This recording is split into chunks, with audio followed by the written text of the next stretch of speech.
जोगी है पर निंद्या जखे मदमासरु भांगे जो भखे इको तेर से पुरीषा नर कही जाय। सती सती भाखंत श्री गोरख राय।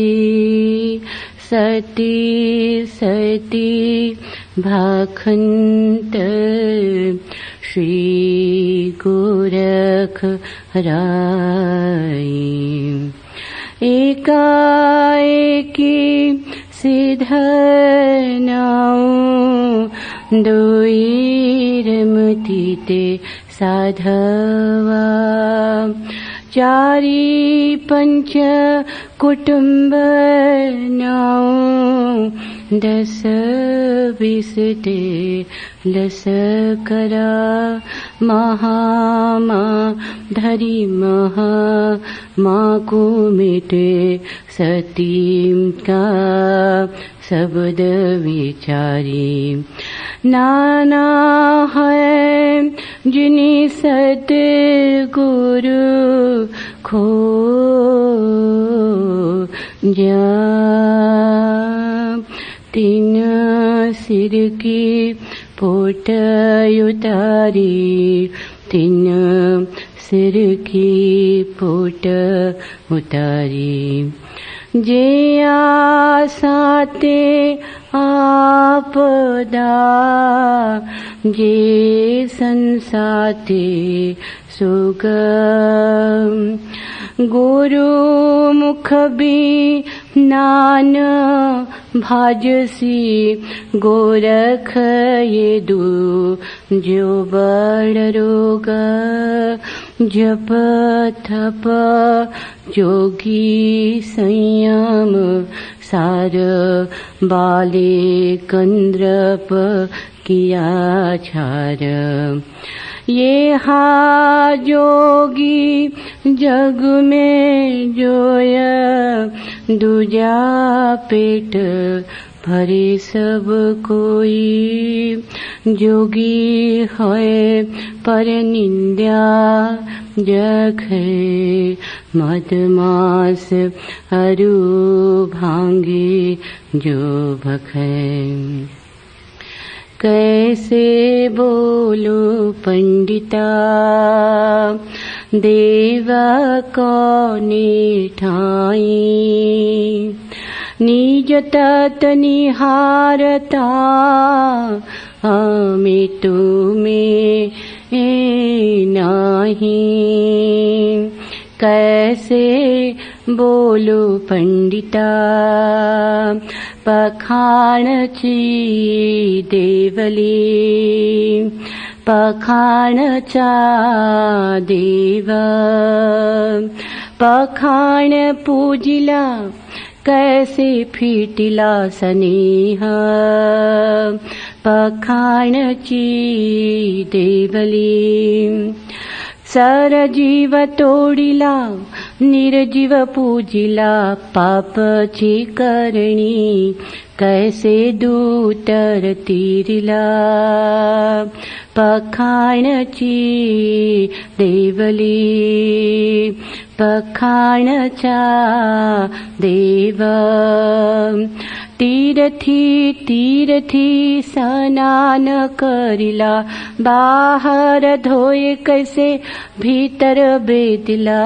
पखाणची देवली पखाणचा देव। आदिनाथ नाती मच्छिंद्रनाथ पूता निज तात निहारे। गोरख अवधूत निज तात निहारे। गोरख अवधूत पखाणची देवली पखाणचा देव। पखाण पूजिला कैसे फिटिला सनीभ कैसे बोलो पंडिता देव काने ठाई निज तत निहार तामे तुम्हें नहीं कैसे बोलो पंडिता।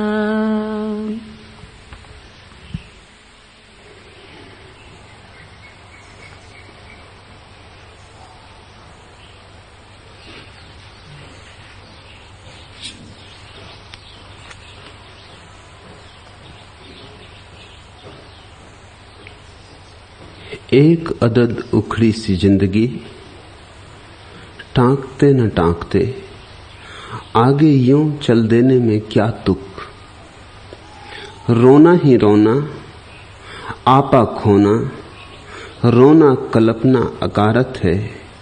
घुटे घुटे जीना केवल बिस्पीना, भटकना अकारत है। सार्थकता कुछ तो संजोए है, चिरी चुरमन की चुक चुक चिक चुक चुक, आगे यूं चल देने में क्या तुक। क्षण दो या चार जिसको जीना कहते, जानना नहीं गुनाह, और पंक्तिकाएं गीत किसी की मन में बांचना नहीं गुनाह।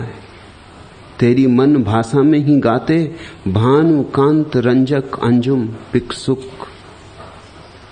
आगे यूं चल देने में क्या तुक।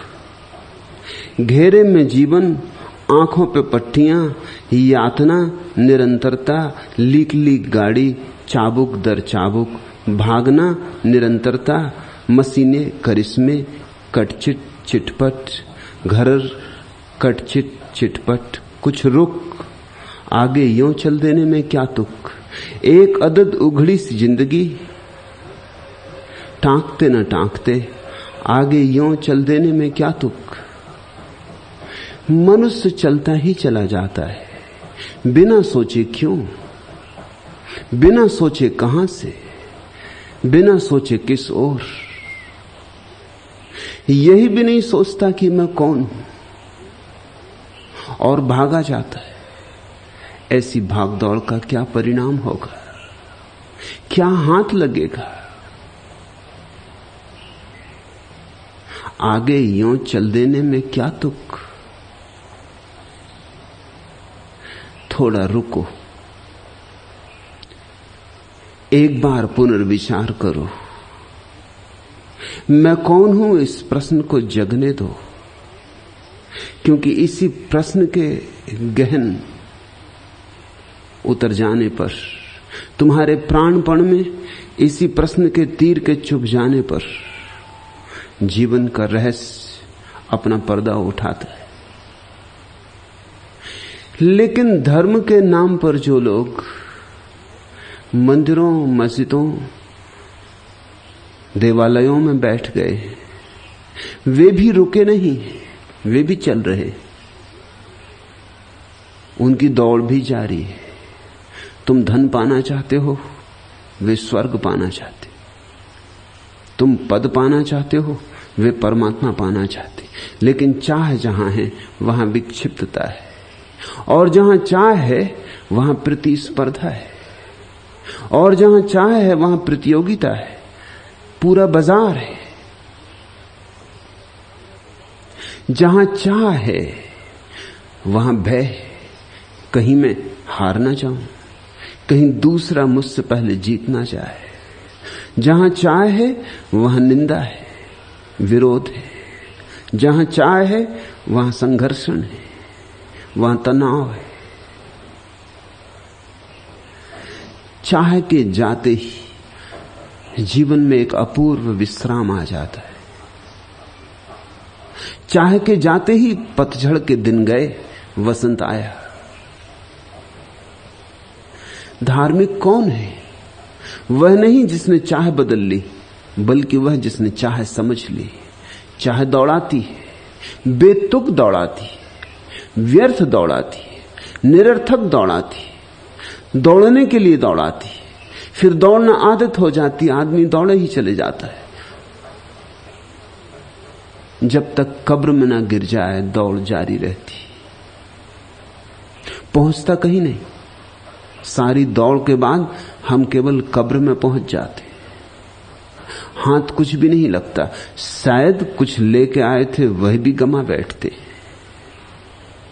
लेकिन दौड़ ने इस बुरी तरह पकड़ा है मन को कि अगर हम कभी दौड़ की व्यर्थता से जागते भी हैं तो नई दौड़ शुरू कर देते।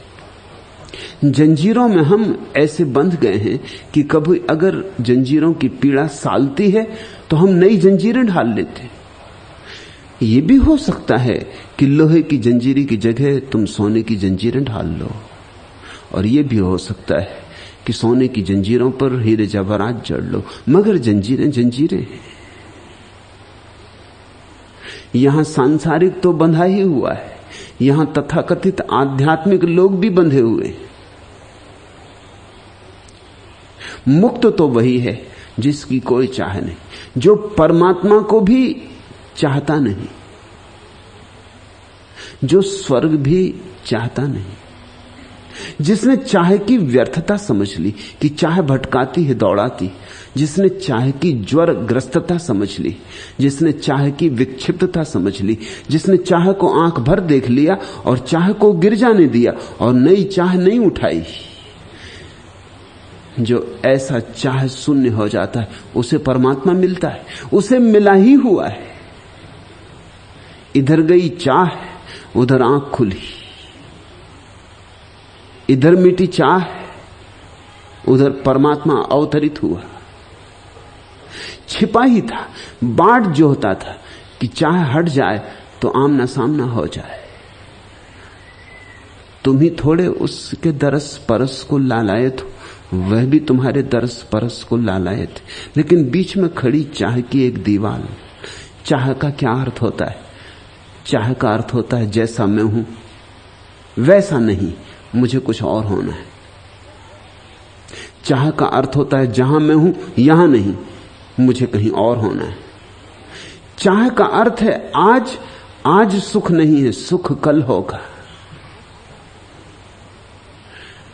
चाह कहती है चलो, दौड़ो, पहुंचो। चाह छोड़ने का अर्थ होता है मैं जहां हूं संतुष्ट हूं, जैसा हूं आनंदित हूं, इससे अन्यथा होने की कोई आकांक्षा नहीं। सब आकांक्षाएं अन्यथा होने की आकांक्षाएं, इसलिए सब आकांक्षाएं तुम्हें तुम्हारे केंद्र से च्युत कर देती। जैसे ही आकांक्षा गई तुम अपने केंद्र पर विराजमान हो गए। केंद्र पर विराजमान होते ही पाया जाता है भक्त ही भगवान है। आज के सूत्र, जोगी होई पर निंदा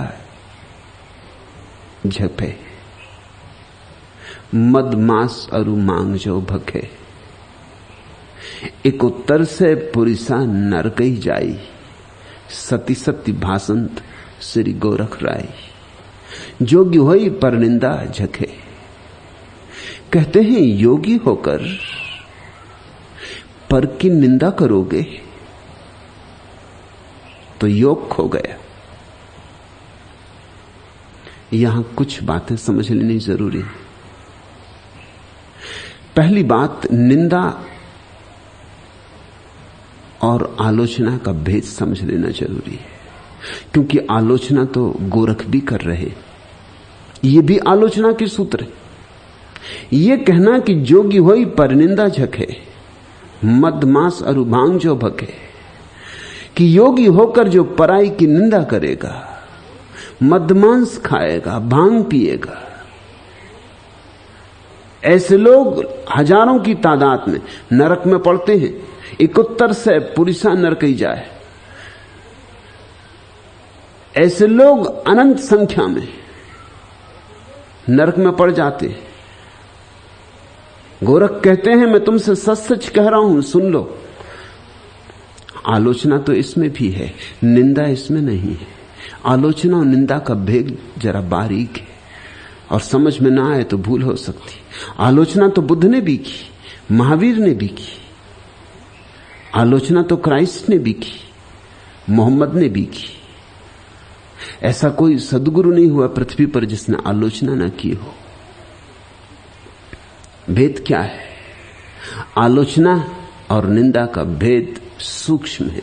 कभी कभी निंदा आलोचना जैसी मालूम हो सकती है और कभी कभी आलोचना निंदा जैसी मालूम हो सकती है। बहुत करीब नाता रिश्ता है, उनका रूप रंग एक जैसा है, मगर उनकी आत्मा बड़ी भिन्न है। आलोचना होती है करुणा से, निंदा होती है घृणा से। आलोचना होती है जगाने के लिए, निंदा होती है मिटाने के लिए। आलोचना का लक्ष्य होता है सत्य का आविष्कार, निंदा का लक्ष्य होता है दूसरे के अहंकार को गिराना, धूल धूसरित करना, पैरों में दबा देना। निंदा का लक्ष्य होता है दूसरे की आत्मा को कैसे चोट पहुंचाना, कैसे घाव करना। आलोचना का लक्ष्य होता है सत्य को कैसे खोजें। धूल में पड़ा हीरा है, इसे कैसे धो लें, शुद्ध कर ले। आलोचना अत्यंत मैत्रीपूर्ण है, चाहे कितनी ही कठोर क्यों ना हो फिर भी उसमें मैत्री। और निंदा चाहे कितनी ही मधुर क्यों ना हो, मीठी क्यों ना हो, उसमें जहर है। शायद जहर को शक्कर में लपेट के दिया जा रहा है।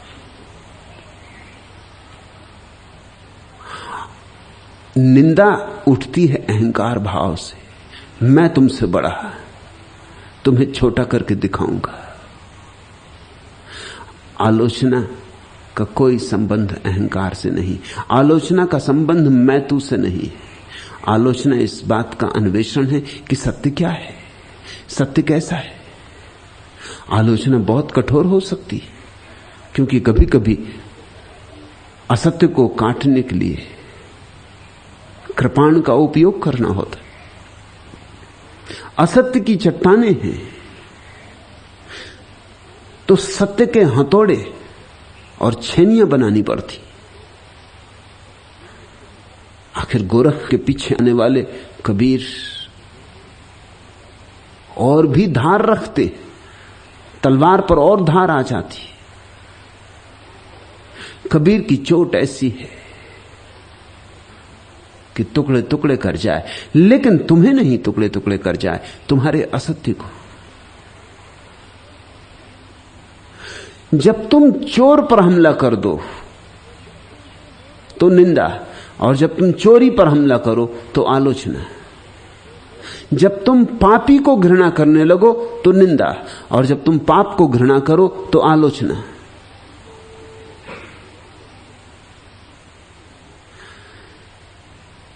निंदा तो योगी नहीं कर सकता, निंदा का तो रस ही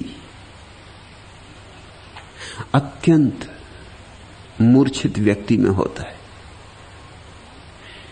निंदा का मनोविज्ञान क्या है?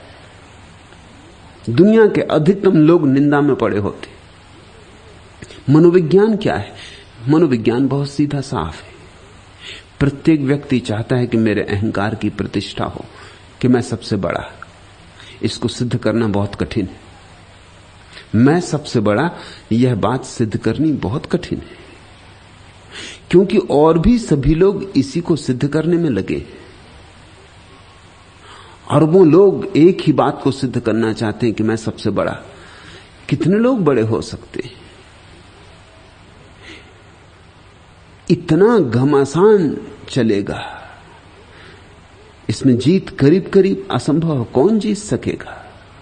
एक एक आदमी अरबों आदमियों के खिलाफ लड़ेगा, हार निश्चित है। यहां सभी हार जाएंगे, यहां कोई ऊपर चढ़ नहीं सकता।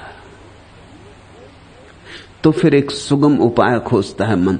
मन कहता है मैं सबसे बड़ा हूं, यह तो सिद्ध करना कठिन है, लेकिन कोई मुझसे बड़ा नहीं है, यह सिद्ध करना आसान है।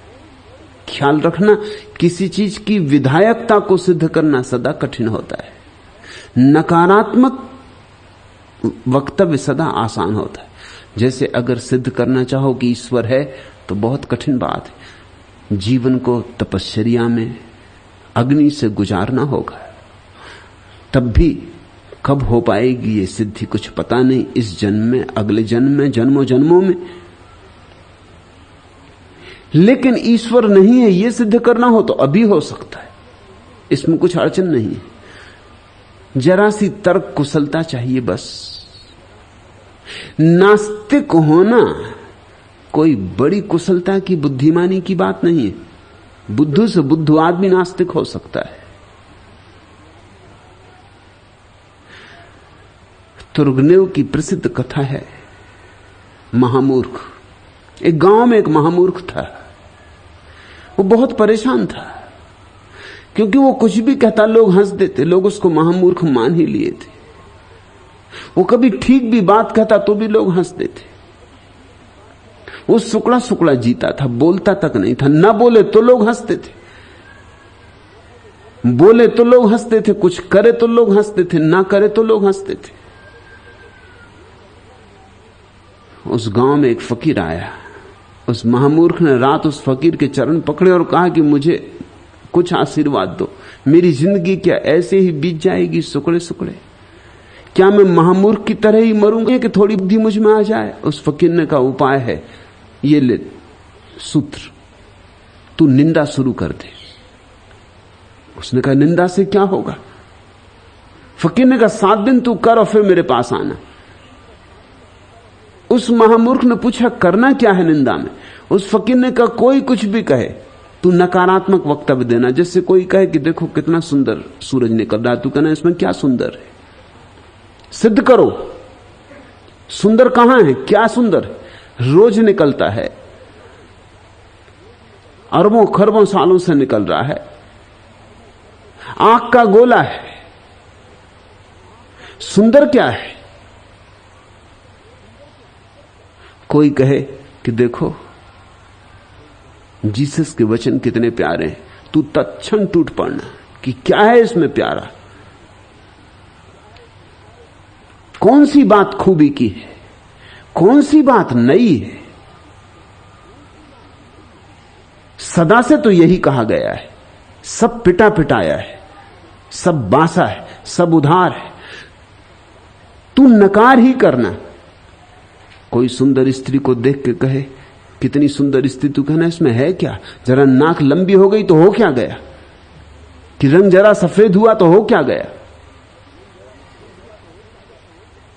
सफेद तो कोढ़ी भी होते। सुंदर कहां है? सिद्ध करो। तू हर एक से प्रमाण मांगना और ख्याल रखना ये कि हमेशा नकार में रहना, उनको विधेय में डाल देना, तू नकार में रहना। 7 दिन बाद आ जाना। 7 दिन बाद तो जब आया महामूर्ख तो अकेला नहीं आया, उसके कई शिष्य हो गए थे। वो आगे आगे आ रहा था, फूल मालाएं उसके गले में डली थी, बैंड बाजी बज रहे थे।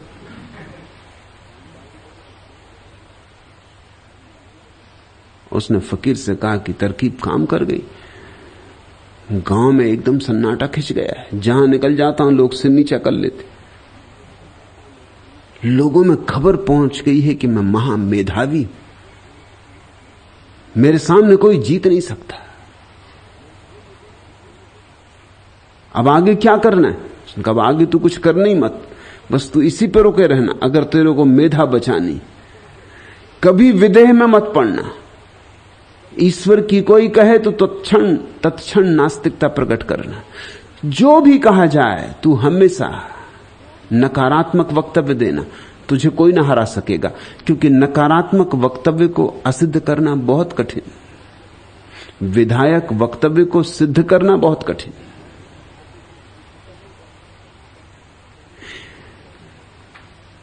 ईश्वर को स्वीकार करने के लिए बड़ी बुद्धिमत्ता चाहिए, बड़ी सूक्ष्म संवेदना चाहिए,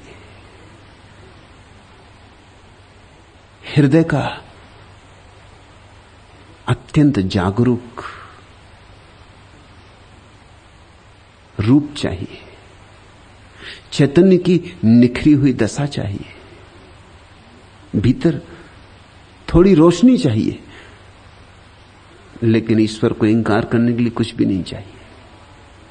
कोई अनिवार्यता नहीं है ईश्वर को इंकार करने के लिए। इसलिए लोग दुनिया में निंदा करते। निंदा का मनोविज्ञान सस्ता मनोविज्ञान है, सुगम उपाय है। इससे तुम्हारी प्रतिभा सिद्ध होती और इसमें कुछ खर्च पड़ता ही नहीं। हल्दी लगे न फिटकरी, रंग चोखा हो जाए, इसमें कुछ खर्च होते ही नहीं। इसे सीखने कहीं जाने की जरूरत नहीं, इसके लिए कोई सत्संग करना आवश्यक नहीं। इसलिए हर आदमी निंदा में कुशल है। तुम चारों तरफ लोगों को पाओगे निंदा रस लेते। पता नहीं जिन्होंने रसों की गणना की उन्होंने निंदा रस क्यों छोड़ दिया, क्योंकि और सब रस तो कोई कभी कभार लेता, निंदा रस तो लोग रोज लेते हैं, सुबह से सांझ तक।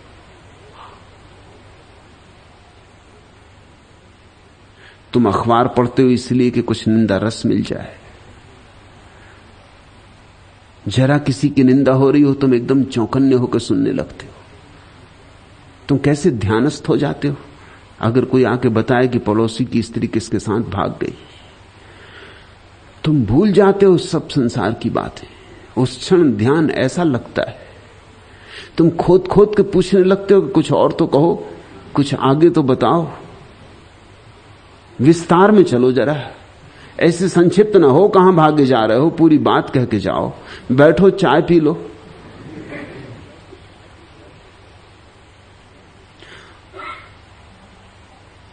पलक पावड़े बिछा देते हो।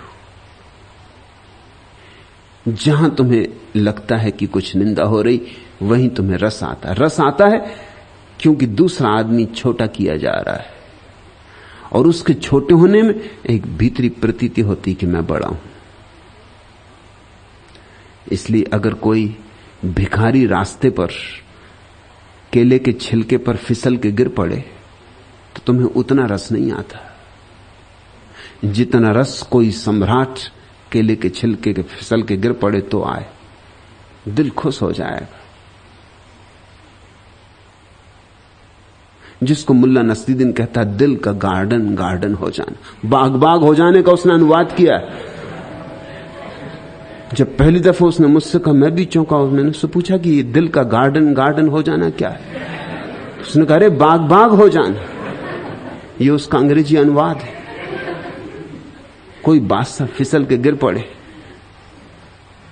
कैसा चित्त प्रसन्न होता है। इसलिए जब तुम्हें खबर मिल जाती कि कोई प्रधानमंत्री कोई राष्ट्रपति किसी गलत काम को करते हुए पकड़ लिया गया है तो कैसा निंदा का रस फैलता है।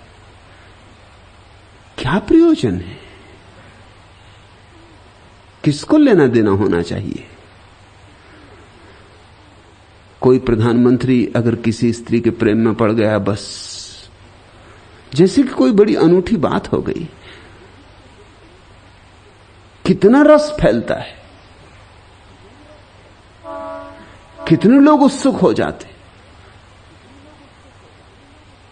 ये सिर्फ एक बात बताई जा रही है इसके भीतर, सिर्फ एक बात की सूचना हो रही कि तुम प्रतीक्षा ही कर रहे थे कि जरा फंसो, कि जरा कहीं गिरो, कि जरा पैर फिसले तुम्हारा किसी केले के छिलके पर, तुम चारों खाने चित्त हो जाओ। ये दिल में तुम्हारे आकांक्षा ही थी। इसलिए जो व्यक्ति भी 4-5 साल सत्ता में रह जाता जनता उसी को सत्ता से उतारने को उत्सुक हो जाती, आतुर हो जाती। बहुत हो गया, ये गिरना ही चाहिए आदमी। छोटी छोटी बातें फिर खूब बड़ी बड़ी करके फैलाई जाती और लोग उनको स्वीकार करने को राजी होते। तुमने मजा देखा, अगर तुम किसी की प्रशंसा करो कोई सुनने को राजी नहीं, न कोई स्वीकार करने को राजी। अगर तुम कहो कि फला व्यक्ति देखो कैसा महात्मा हो गया, वो कहेगा अरे सब देख लिए महात्मा। कहीं कोई महात्मा ना होता है ना हुआ है, सब धोखाधड़ी, कुछ चालबाजी होगी, जरा रुको थोड़ा ठहरो, जब पकड़ा जाएगा तब पता चलेगा। हमने कई को गिरते देख लिया है, लेकिन अगर कोई तुमसे कहे कि फलां आदमी चोरी कर रहा है, फलां आदमी बेईमान है, फलां आदमी ने रिश्वत खाई, तो तुम कभी इंकार नहीं करते कि नहीं नहीं ऐसा कैसे हो सकता है। तुम तो तत्क्षण स्वीकार कर लेते हो, जैसे तुम पहले से माने ही बैठे थे। हमने ये मान ही रखा है कि हमारे अतिरिक्त और सब लोग बुरे हैं। किन्हीं का पता चल गया है, किन्हीं का पता नहीं चला, कभी चल जाएगा, मगर हमारे सिवाय सारे लोग बुरे हैं। ये तो हमारी स्वीकृत मान्यता है। इस स्वीकृत मान्यता को जो भी सहारा दे देता है, हम तत्क्षण अंगीकार कर लेते हैं। हालत हमारी ऐसी है, अगर कोई तुमसे कहे कि फलां आदमी देखो कितनी प्यारी बांसुरी बजा रहा है, तुम कहोगे वो क्या खाक बांसुरी बजाएगा, चोर, लंपट, लुच्चा। जैसे कि लुच्चा, लंपट और चोर होने से बांसुरी बजाने में कोई बाधा पड़ती हो। लेकिन तुमने तत्क्षण निंदा कर दी, वो क्या खाक बांसुरी बजाएगा, उसकी बांसुरी में क्या रखा है। हम उसे भली बात जानते, हम उसके बाप दादों को भी जानते, वो क्या बांसुरी बजाएगा। लेकिन इससे उल्टी बात तुम्हें कभी सुनने में ना आएगी कि कोई कहे कि देखो वो आदमी चोर है, बेईमान है, लंपट, और तुम कहो कि नहीं ये कैसे हो सकता है क्योंकि वो इतनी प्यारी बांसुरी बजाता है। नहीं नहीं, ये नहीं हो सकता, इतनी प्यारी बांसुरी बजाने वाला आदमी चोर होगा, लंपट होगा, ये कैसे हो सकता है। ऐसा तुम कभी ना कहोगे। ये तुम्हारे अहंकार के विपरीत है। जो तुम्हारे अहंकार को भरता है वह है निंदा। इसलिए प्रशंसा तो लोग बड़े बेमन से करते हैं, बड़े बेमन से, मजबूरी में करते हैं। कुछ लेना हो प्रशंसा करके तो करते हैं। इसलिए ऊपर ऊपर प्रशंसा कर देते हैं, पीछे बदला लेते हैं। अदालत में मुकदमा था, एक नेताजी ने अदालत में एक आदमी पर मानहानि का मुकदमा चलाया था, क्योंकि होटल में जहां की 50-60 लोग मौजूद थे, उस आदमी ने नेताजी को उल्लू का पट्टा कह दिया। स्वभावतः नेताजी क्रुद्ध हो गए, उल्लू का पट्टा, इसको मजा चखा के रहेंगे। मुल्ला नसरुद्दीन नेताजी के बगल में ही खड़ा था जब उल्लू का पट्टा उन्हें कहा गया, तो उन्होंने उससे कहा कि मुल्ला गवाही देनी होगी, तुम्हारे सामने कहा था। उसने कहा बिल्कुल गवाही दूंगा, प्रत्यक्ष गवाह मैं हूं, मेरे सामने गाली दी गई है, मैं तुम्हारे बगल में खड़ा था। अदालत में गवाहियां हुई। मुल्ला नसरुद्दीन से पूछा मजिस्ट्रेट ने कि वहां 50 लोग थे और जिस आदमी पर दोष लगाया गया गाली देने का, वो आदमी कहता है कि मैंने किसी का नाम लेके नहीं कहा, हाँ मैंने उल्लू का पट्टा शब्द उपयोग किया था, मगर वहां 50-60 लोग थे। नेताजी को मैंने लक्ष्य करके ये नहीं कहा है। तुम्हारे पास क्या सबूत है नसरुद्दीन के नेताजी को ही लक्ष्य करके? नसरुद्दीन ने कहा मैं मानता हूं वहां 50-60 लोग थे, लेकिन उल्लू का पट्टा वहां सिवाय नेताजी के और कोई था ही नहीं।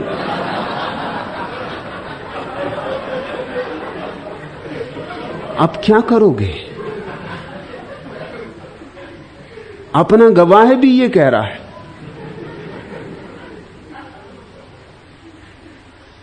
तुम चाहते हो जो सत्ता में है, शक्ति में है, पद में है, प्रतिष्ठा में है, जिनके पास धन है, वो चारों खानों गिरे। इससे तुम्हारे दिल को बड़ी राहत होगी। दुनिया में जब कभी किसी का पतन होता है, लोगों के चित्त को बड़ी राहत मिलती है, बड़ा हल्कापन आ जाता है। लोग प्रतीक्षा करते हैं इसकी कि किसी का चरित्र भ्रष्ट हो जाए। इस पर बहुत दारमदार है उनकी। चरित्र तो बनाना मुश्किल है, अपने जीवन को तो गरिमा देना मुश्किल है, महिमा देना मुश्किल है, मगर किसी की महिमा छिन जाए तो उसको बढ़ा चढ़ा के चर्चा करना तो आसान है। जितनी उसकी तुम चर्चा करते हो बुराई की, उतने ही तुम भीतर अच्छे होते जाते हो। यह निंदा का मनोविज्ञान है, यह अहंकार की छाया है और अहंकार का पोषण भी। मगर इसका अर्थ यह नहीं है कि मैं तुमसे कह रहा हूं तुम अंधे की तरह जीना, या गोरख तुमसे कह रहे हैं तुम अंधे की तरह जीना। जहां तुम गलत देखो वहां चुप रह जाना। ये मैं नहीं कह रहा हूं, न गोरख कह रहे हैं, क्योंकि अगर गोरख ये कहते तो जो उन्होंने कहा ये भी नहीं कह सकते थे। इस बात को ख्याल में ले लो, ये भी तो गलत देखा ना। ये देखा कि योगी और निंदा कर रहे हैं, कि योगी और मद्य मांस और भांग पी रहे हैं, तो कहा कि नरक में पड़ोगे। इसको तुम निंदा मत समझना, इसमें निंदा कुछ भी नहीं है, इसमें सहज करुणा है, इसमें सहज सद्भाव है। उन्हें नीचे दिखाने का प्रयोजन नहीं है। सच में तो उन्हें ऊपर उठाने की आकांक्षा है, उन्हें जगाने की आकांक्षा है।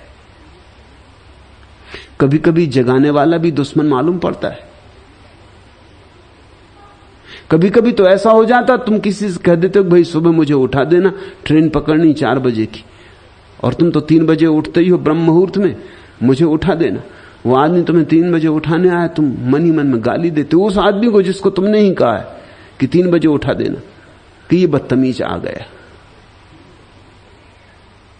कि इस हरामजादे को आज ही सूझा कि हमने कह दिया था, गलती हो गई, मगर कोई गलती को मान के करने की जरूरत ही थोड़ी थी, कि ये दुष्ट कहां टले। और अगर वो तुम्हें खींच के उठाने लगे, झगड़ा भी हो सकता है। जर्मनी का प्रसिद्ध विचारक हुआ इमैनुअल कांट, उसने एक नौकर रख छोड़ा था। उसको सुबह उठने में बड़ी अड़चन होती थी। नौकर का कुल काम इतना था कि चाहे मारपीट हो जाए मगर उठा दे। तो मारपीट होती थी, ये इसके लिए नौकर ही रखा हुआ था।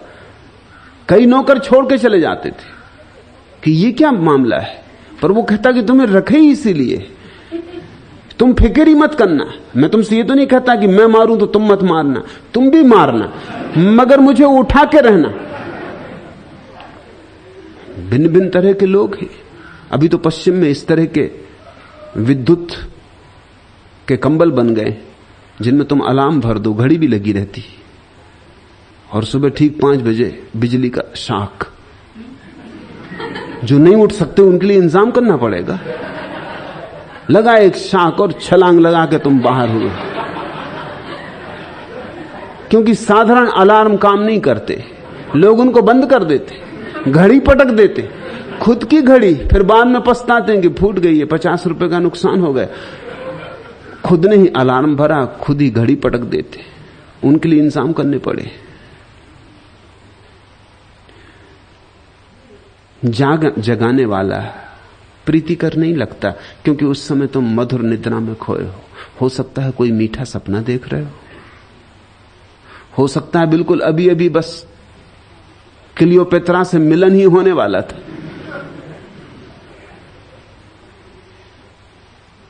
कि हेमा मालिनी बस चली ही आ रही थी, बस आलिंगन होने के ही करीब था और ये दुष्ट आ गया, या ये अलार्म बज गया। ऐसी घड़ी को कोई बर्दाश्त करेगा? इसलिए बुद्धों को हम बड़ी मुश्किल से स्वीकार कर पाते, करते करते ही स्वीकार कर पाते। तुम्हारे स्वप्न तोड़ देने वाले लोग कैसे तुम्हें प्रीतिकर लगेंगे? तुम नाराज होते हो। इससे यह मत समझना कि योगी आलोचना ना करेगा, और कौन आलोचना करेगा, वही हकदार है, लेकिन निंदा नहीं करेगा। उसकी आंखों में तुम्हारा अपमान नहीं होगा। उसकी वाणी कठोर हो सकती, उसकी वाणी बहुत पैनी हो सकती, उसके शब्द धार वाले हो सकते हैं, होने ही चाहिए। कबीर ने तो कहा है, कबीरा खड़ा बाजार में लिए लुकाठी हाथ, लठ हाथ में लिए खड़े बाजार में, जो घर बारे आपना चले हमारे साथ, होए तैयारी तो घर में आग लगा दो और चलो हमारे साथ, और लठ लिए खड़े, लिए लुकाठी हाथ, तो फिर पीछे लौट के भी नहीं देखने देंगे, नहीं सिर खोल देंगे।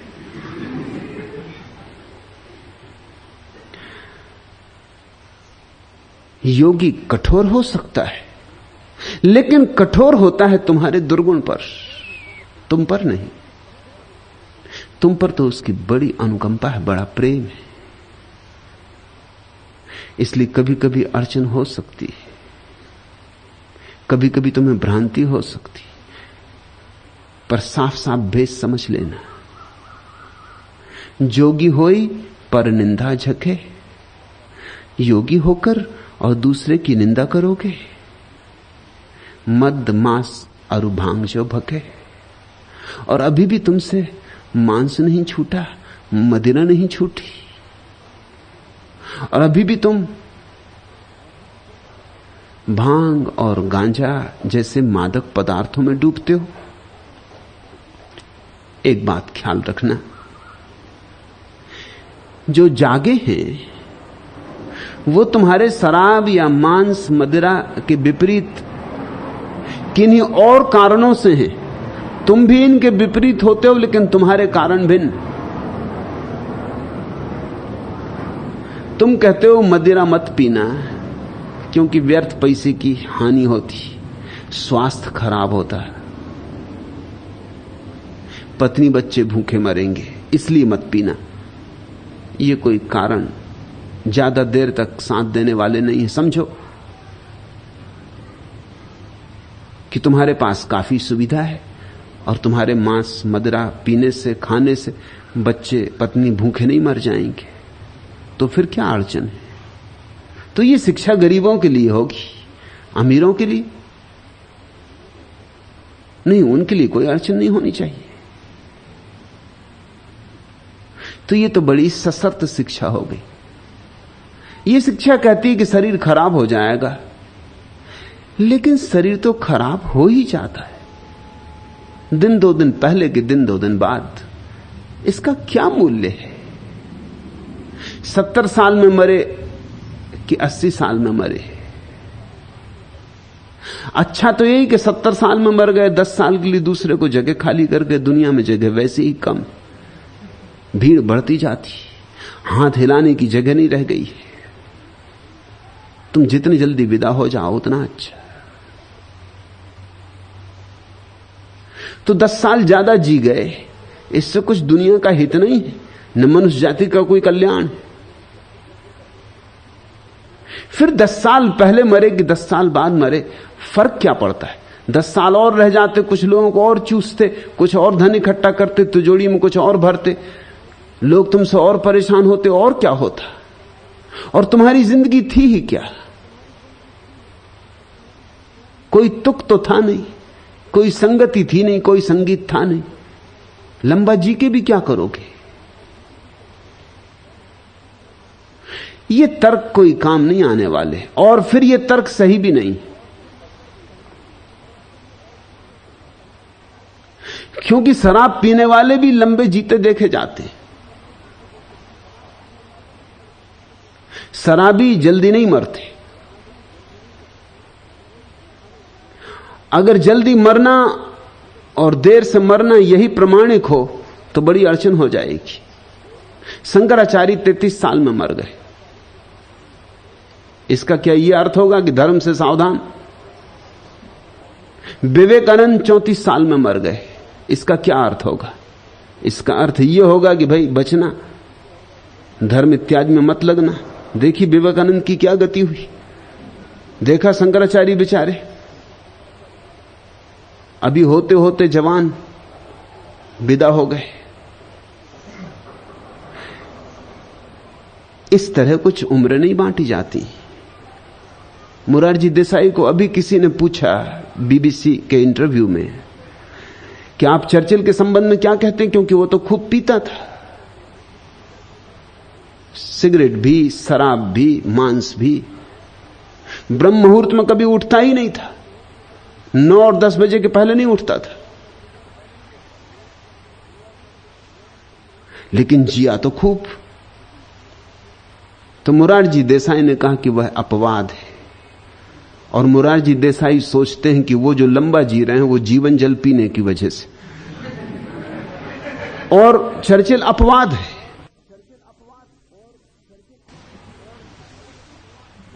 मैंने सुना मुल्ला नसरुद्दीन 80 वर्ष का हो गया था, लेकिन अभी भी तैराकी में प्रथम आता था।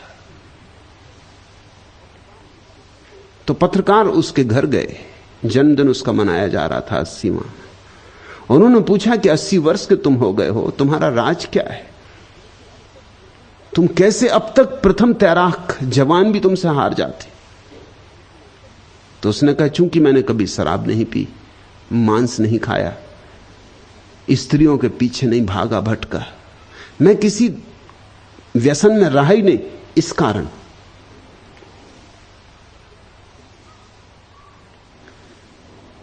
चमत्कृत हुए लोग जो पूछने आए थे। लेकिन तभी मुल्ला ने कहा, लेकिन इससे बहुत विचार में मत पड़ो, मैं कुछ भी नहीं हूं। मेरे पिता 100 साल के हो गए, मगर घुड़सवारी में उनका कोई मुकाबला नहीं। मैं भी घुड़सवारी में उनका मुकाबला नहीं कर पाता, जवान से जवान नहीं कर पाता।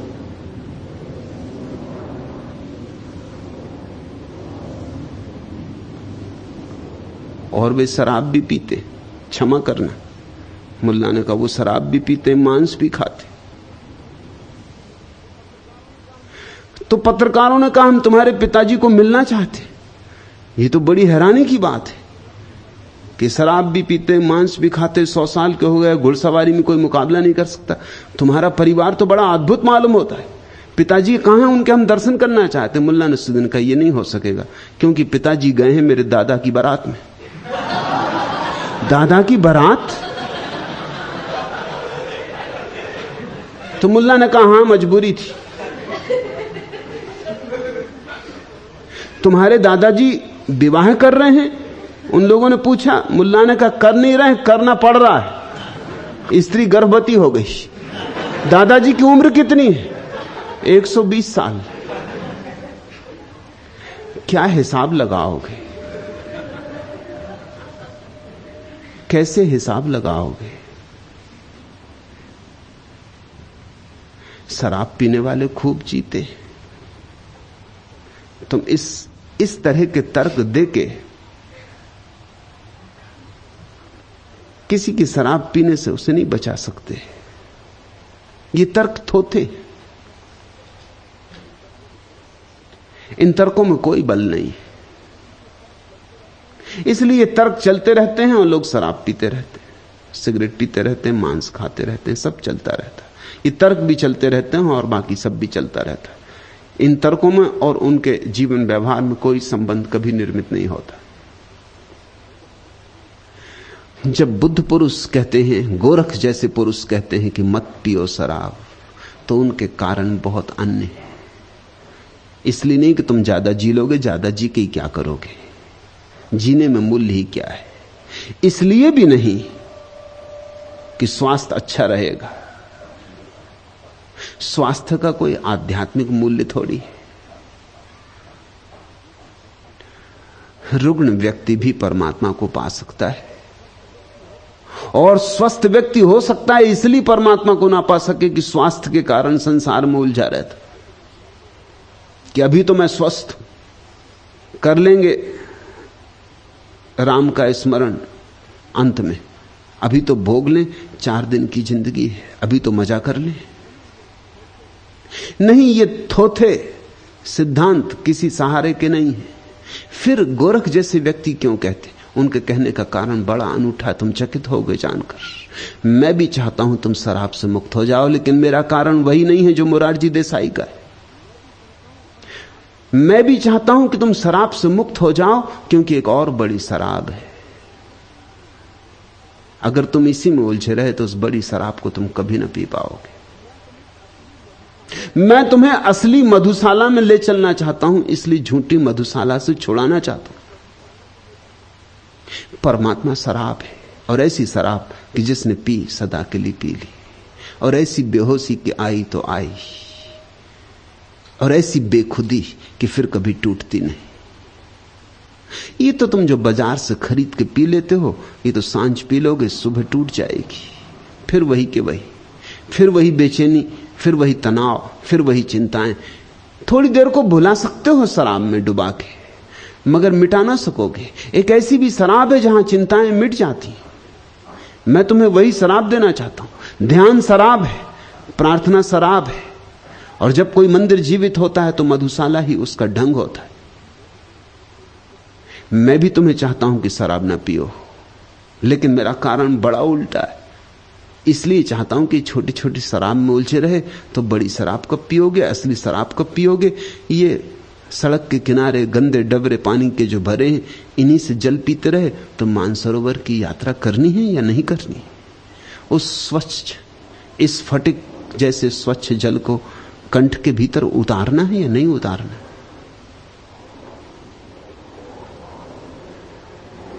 मैं तुम्हें शराब छोड़ने को इसलिए नहीं कहता कि मैं कोई नीतिवादी हूं, कि शराब पीने से कोई बहुत बड़ा पाप हुआ जा रहा। क्या खाक पाप होगा। शराब तो शुद्ध शाकाहार है।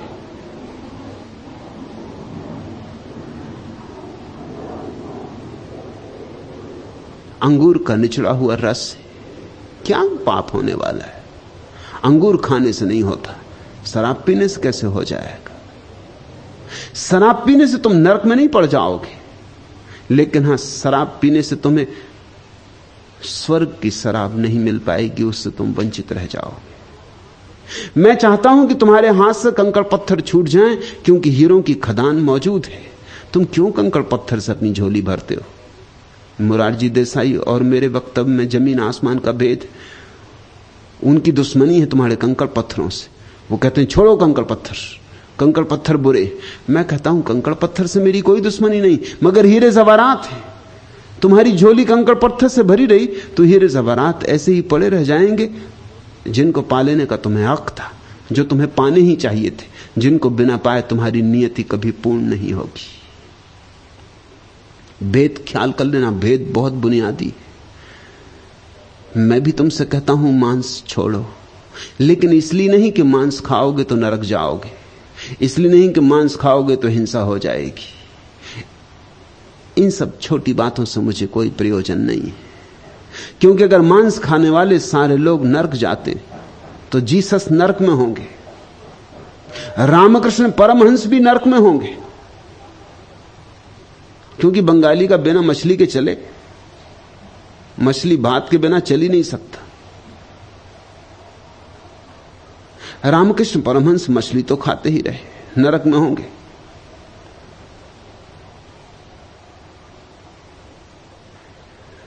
ये छोटी छोटी बातें, इनका कोई मूल्य नहीं, मगर इतना जरूर इनसे सिद्ध होता है कि रामकृष्ण परमहंस की संवेदना जितनी गहन हो सकती थी उतनी ना हो पाई होगी। थोड़ा सा पर्दा रह गया। हृदय जितना प्रेमपूर्ण होना चाहिए था ना हो पाया होगा। थोड़ी कालिख रह गई। नरक में पड़ गए ऐसा नहीं, मगर एक और सौंदर्य का अनुभव हो सकता था जिससे वंचित रह गए। जीसस नरक जाएंगे ऐसा नहीं, लेकिन जीवन के समझने में थोड़ी सी चूक रह गई, एक कांटा रह गया। वह कांटा भी निकल सकता था, निकल ही जाना चाहिए था। और मुझे लगता है कि जीसस अगर थोड़े ज्यादा दिन जिंदा रह गए होते, जवान मर गए, मार डाले गए, तो शायद कांटा निकल जाता। अभी उम्र कम थी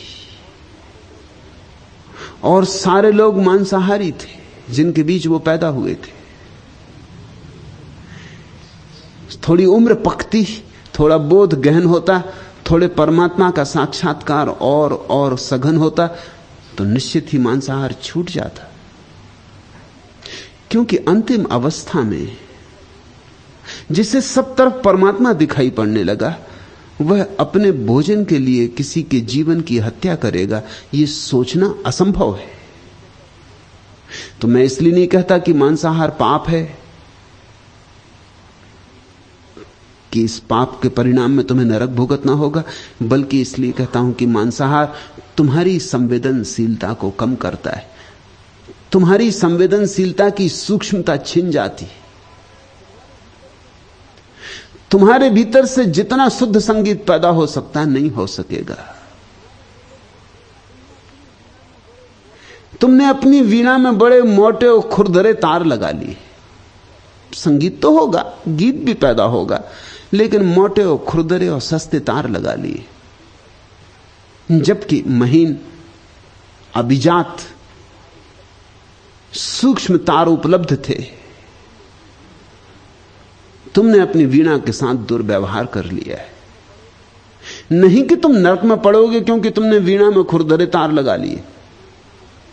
और यह ध्यान रखना कि जब तुम मांसाहार करते हो तो तुमने किसी को मारा, इस भ्रांति में मत पड़ना, क्योंकि मर तो कोई सकता नहीं। इसलिए पाप यह नहीं है कि तुमने किसी को मार डाला, मृत्यु तो यहां होती ही नहीं, मारने का तो कोई उपाय ही नहीं। सिर्फ तुमने देह छीन ली एक आत्मा की, वह आत्मा नई देह ले लेगी। सवाल हत्या का नहीं है, सवाल इसका है कि तुम देह छीन सके। सवाल तुम्हारा है। वह आत्मा तो नई देह ले लेगी, नया गर्भ ले लेगी, कोई मरता नहीं है।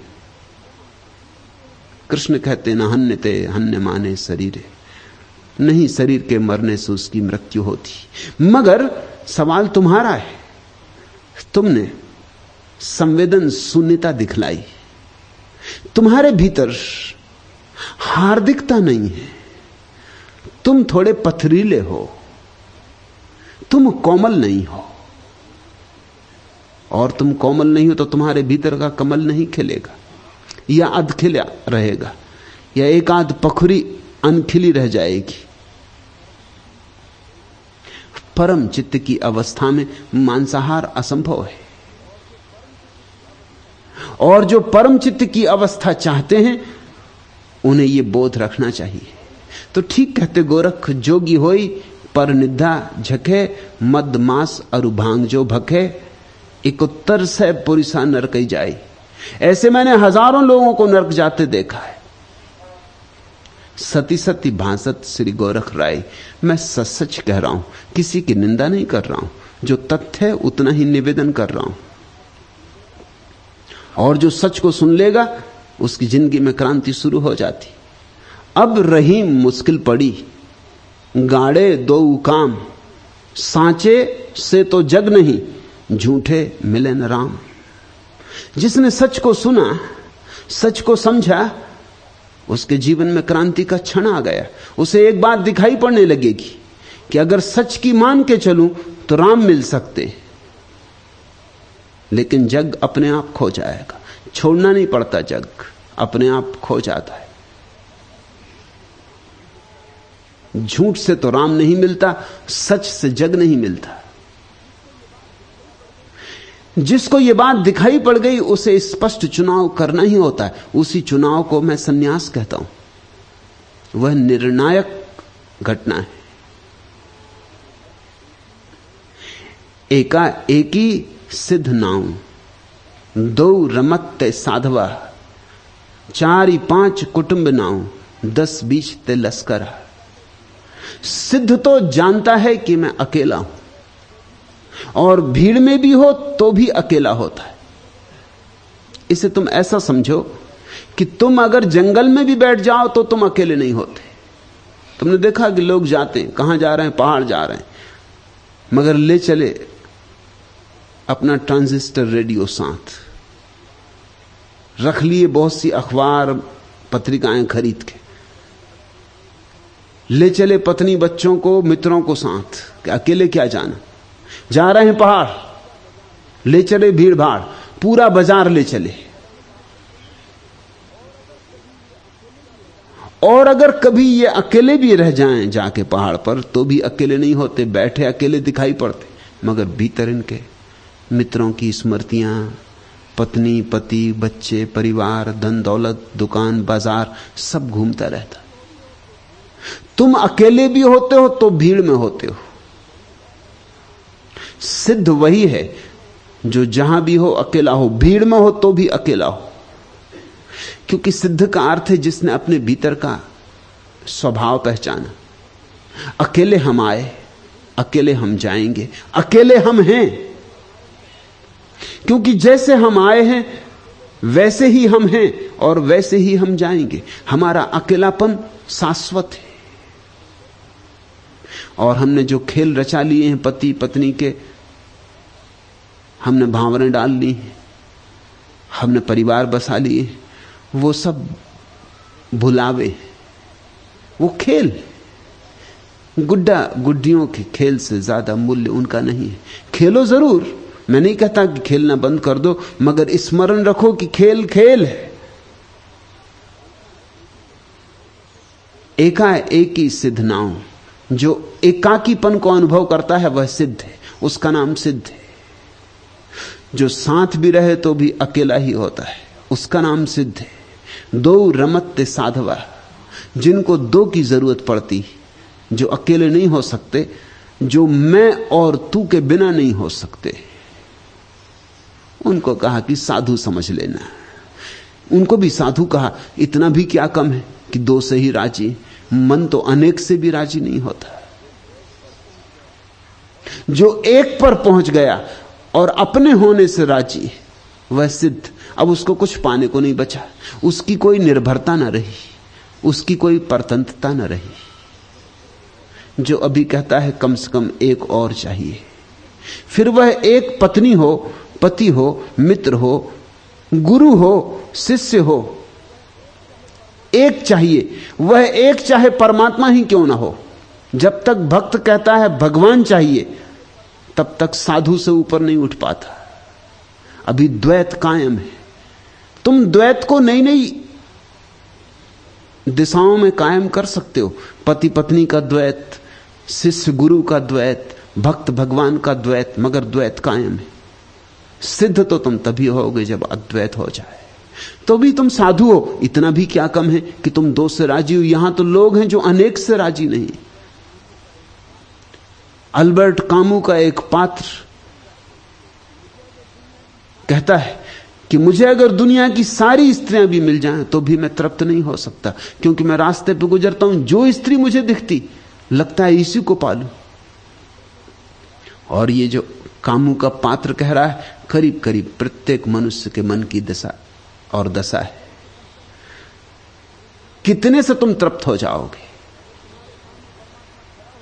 अगर तुम्हारे सामने परमात्मा खड़ा हो जाए और कहे कि मांग लो, तो कितने से तुम तृप्त हो जाओगे? तो तुम बड़ी मुश्किल में पड़ जाओगे कि कितना मांगे। 10 लाख की सोचोगे तो मन कहेगा 10 करोड़ मांग लो, जब मौका ही मिला है। 10 करोड़ की सोचोगे तो 10 करोड़ भी छोटे लगेंगे, लगेगा 10 अरब मांग लूं कि संख महासंख। और तब तुम्हें बेचैनी होगी कि और संख्याएं क्यों न सीख ली महासंख के आगे। 10 महासंख ही मांग के रह जाऊंगा, आगे पता नहीं और कितनी संख्याएं हों। तुम्हें कितना ही मिल जाए तुम तृप्त ना हो सकोगे। इसलिए कहते गोरख कि वह भी साधु है जो 2 से राजी हो गया, वह भी काफी कम से राजी हो गया, करीब आ गया एक के। अब एक ही बचा है छोड़ने को, अब एक से ही मुक्त होना है। 4-5 कुटुंब ना हो, और जो 4-5 से कम में राजी नहीं होता वो ग्रस्त है, वो परिवार में जी रहा है। ग्रस्तकार समझ लेना, घर में रहने वाले को ग्रस्त नहीं कहते, जिसके लिए अनेक की जरूरत है उसको ग्रस्त कहते हैं। जिसका चित्त अभी 2 से भी राजी नहीं हो सकता। मेरे एक मित्र पहाड़ जाते थे गर्मियां बिताने, कोई 10 साल पहले की बात। मुझसे कहा कि आप भी चलें। पति पत्नी दोनों जाते थे। मैंने कहा कि आप पति पत्नी के बीच मुझे क्यों ले जाते हैं, आप दोनों ही जाएं। उन्होंने कहा कि इसलिए आपको ले चलना चाहते हैं कि हम दोनों ही रह जाते तो कुछ सोचते नहीं कि अब क्या करें, कोई तीसरा हो तो थोड़ा मन लगा रहता है। अगर हम दोनों की जाना है तब तो हम जाएंगे ही नहीं, 2 से काम नहीं चलता, कम से कम 3 तो चाहिए ही। तुम ख्याल करना, पहले लोग अकेले होते हैं, बेचैन होते हैं, विवाह कर लेते, फिर विवाह होके बेचैन होने लगते हैं तो बच्चे पैदा कर लेते, बढ़ती जाती संख्या, और इसका कोई अंत नहीं। फिर इतने से काम नहीं चलता तो जाके रोटरी क्लब के सदस्य हो जाते,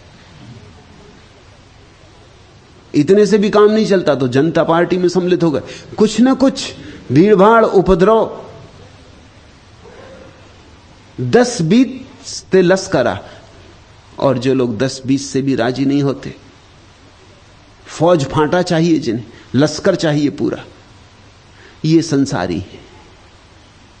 सिद्ध वह जो अपने होने से राजी है।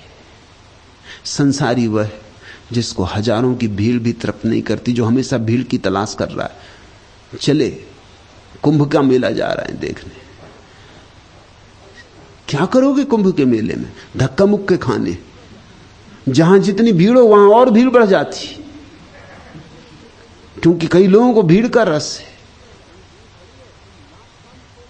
कहीं भीड़ खड़ी है, तुम लाख काम छोड़ के भीड़ में खड़े हो जाते। तुम भूल ही जाते हो असली काम किसके लिए निकले थे। हो सकता है पत्नी बीमार पड़ी हो और तुम जा रहे थे डॉक्टर को बुलाने, मगर भीड़ इतनी थी कि दिल हुआ कि जरा देख लें कि मामला क्या है। खड़े हो गए भीड़ में, रसमग्न हो गए। भीड़ की एक अपनी चुंबकीय शक्ति है जो कुछ लोगों को खींचती है। जितनी बड़ी भीड़ हो उतने जल्दी वो उत्सुक हो जाते हैं, आतुर हो जाते हैं। ये चित्त की सबसे पतित अवस्था है भीड़। और जो भीड़ की मान के चलता है वो इसलिए भीड़ की मान के चलता है क्योंकि भीड़ के साथ रहना तो भीड़ का मानना पड़ेगा। सन्यास भीड़ से मुक्त होने का उपाय है। भीड़ के मनोविज्ञान को तिलांजलि देना है। भीड़ कहती है हमारे जैसे रहो अगर हमारे बीच रहना है। हम जैसे कपड़े पहने ऐसे कपड़े पहनो, हम जैसे बाल कटाएं ऐसे बाल कटाओ, हम जैसे उठे बैठे ऐसे उठो बैठो, तो हमारे सदस्य हो सकते हो, तो हमारे साथ हो सकते हो। भीड़ कहती है कि तुमने अगर अपना व्यक्तित्व दिखलाने की कोशिश की तो हमसे नहीं बनेगा। इसलिए हर भीड़ चेष्टा करती कि तुम्हारे व्यक्तित्व को छीन ले, तुम्हें पहुंच दे, तुम्हें एक नंबर बना दे, एक आंकड़ा, मनुष्य नहीं। इसलिए कोई भीड़ बर्दाश्त नहीं करती कि तुम जरा भिन्न हो जाओ। छोटी छोटी बातें बर्दाश्त नहीं करती। एक सज्जन मेरे पास आए कि जब से मेरा बेटा आपको सुनने आने लगा उसने बाल बढ़ा ली। तो उनका बाल बढ़ा लेने से तुम्हारा क्या बिगड़ रहा? नहीं, उन्होंने कहा बिगड़ तो कुछ नहीं आ रहा, लेकिन हमारे घर में ऐसा कभी कोई बाल बढ़ाता नहीं रहा। तो उनका उनकी गलती थी, अब छोड़ो उनको, नहीं बढ़ाते रहे, इसमें हर्ज क्या है? पैसे बच रहे हैं कुछ।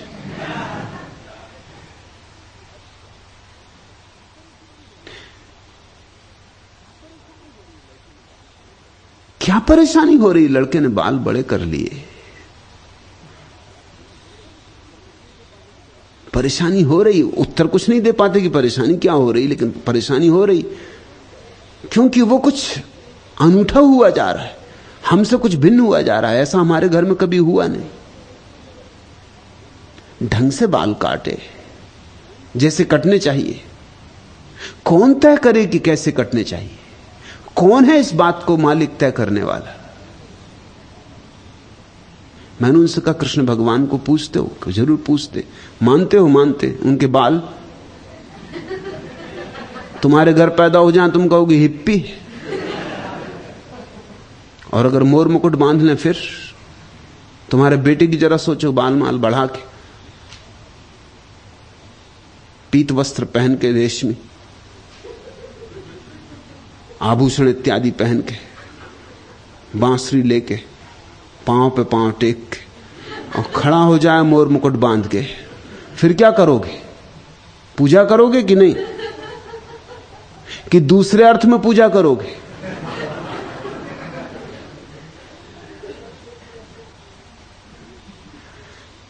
जरा सा भेद भीड़ बर्दाश्त नहीं करती, क्योंकि भीड़ चाहती है तुम अनुगत हो जाओ, और नहीं तो तुम गांव में जानते हो लोग क्या करते हैं। भीड़ त्याग कर देती तुम्हारा। रोटी पानी बंद, चिलम तमाकू बंद। और जिस आदमी की गांव में चिलम तमाकू बंद हो गई, कोई चिलम तमाकू नहीं पिलाता, रोटी पानी के लिए नहीं बुलाता, वो आदमी मरा, उसका जीना मुश्किल हो गया। शहरों ने मनुष्य को एक तरह की स्वतंत्रता दी है जो गांव में कभी नहीं थी और कभी हो नहीं सकती थी। गांव बहुत गुलाम थे।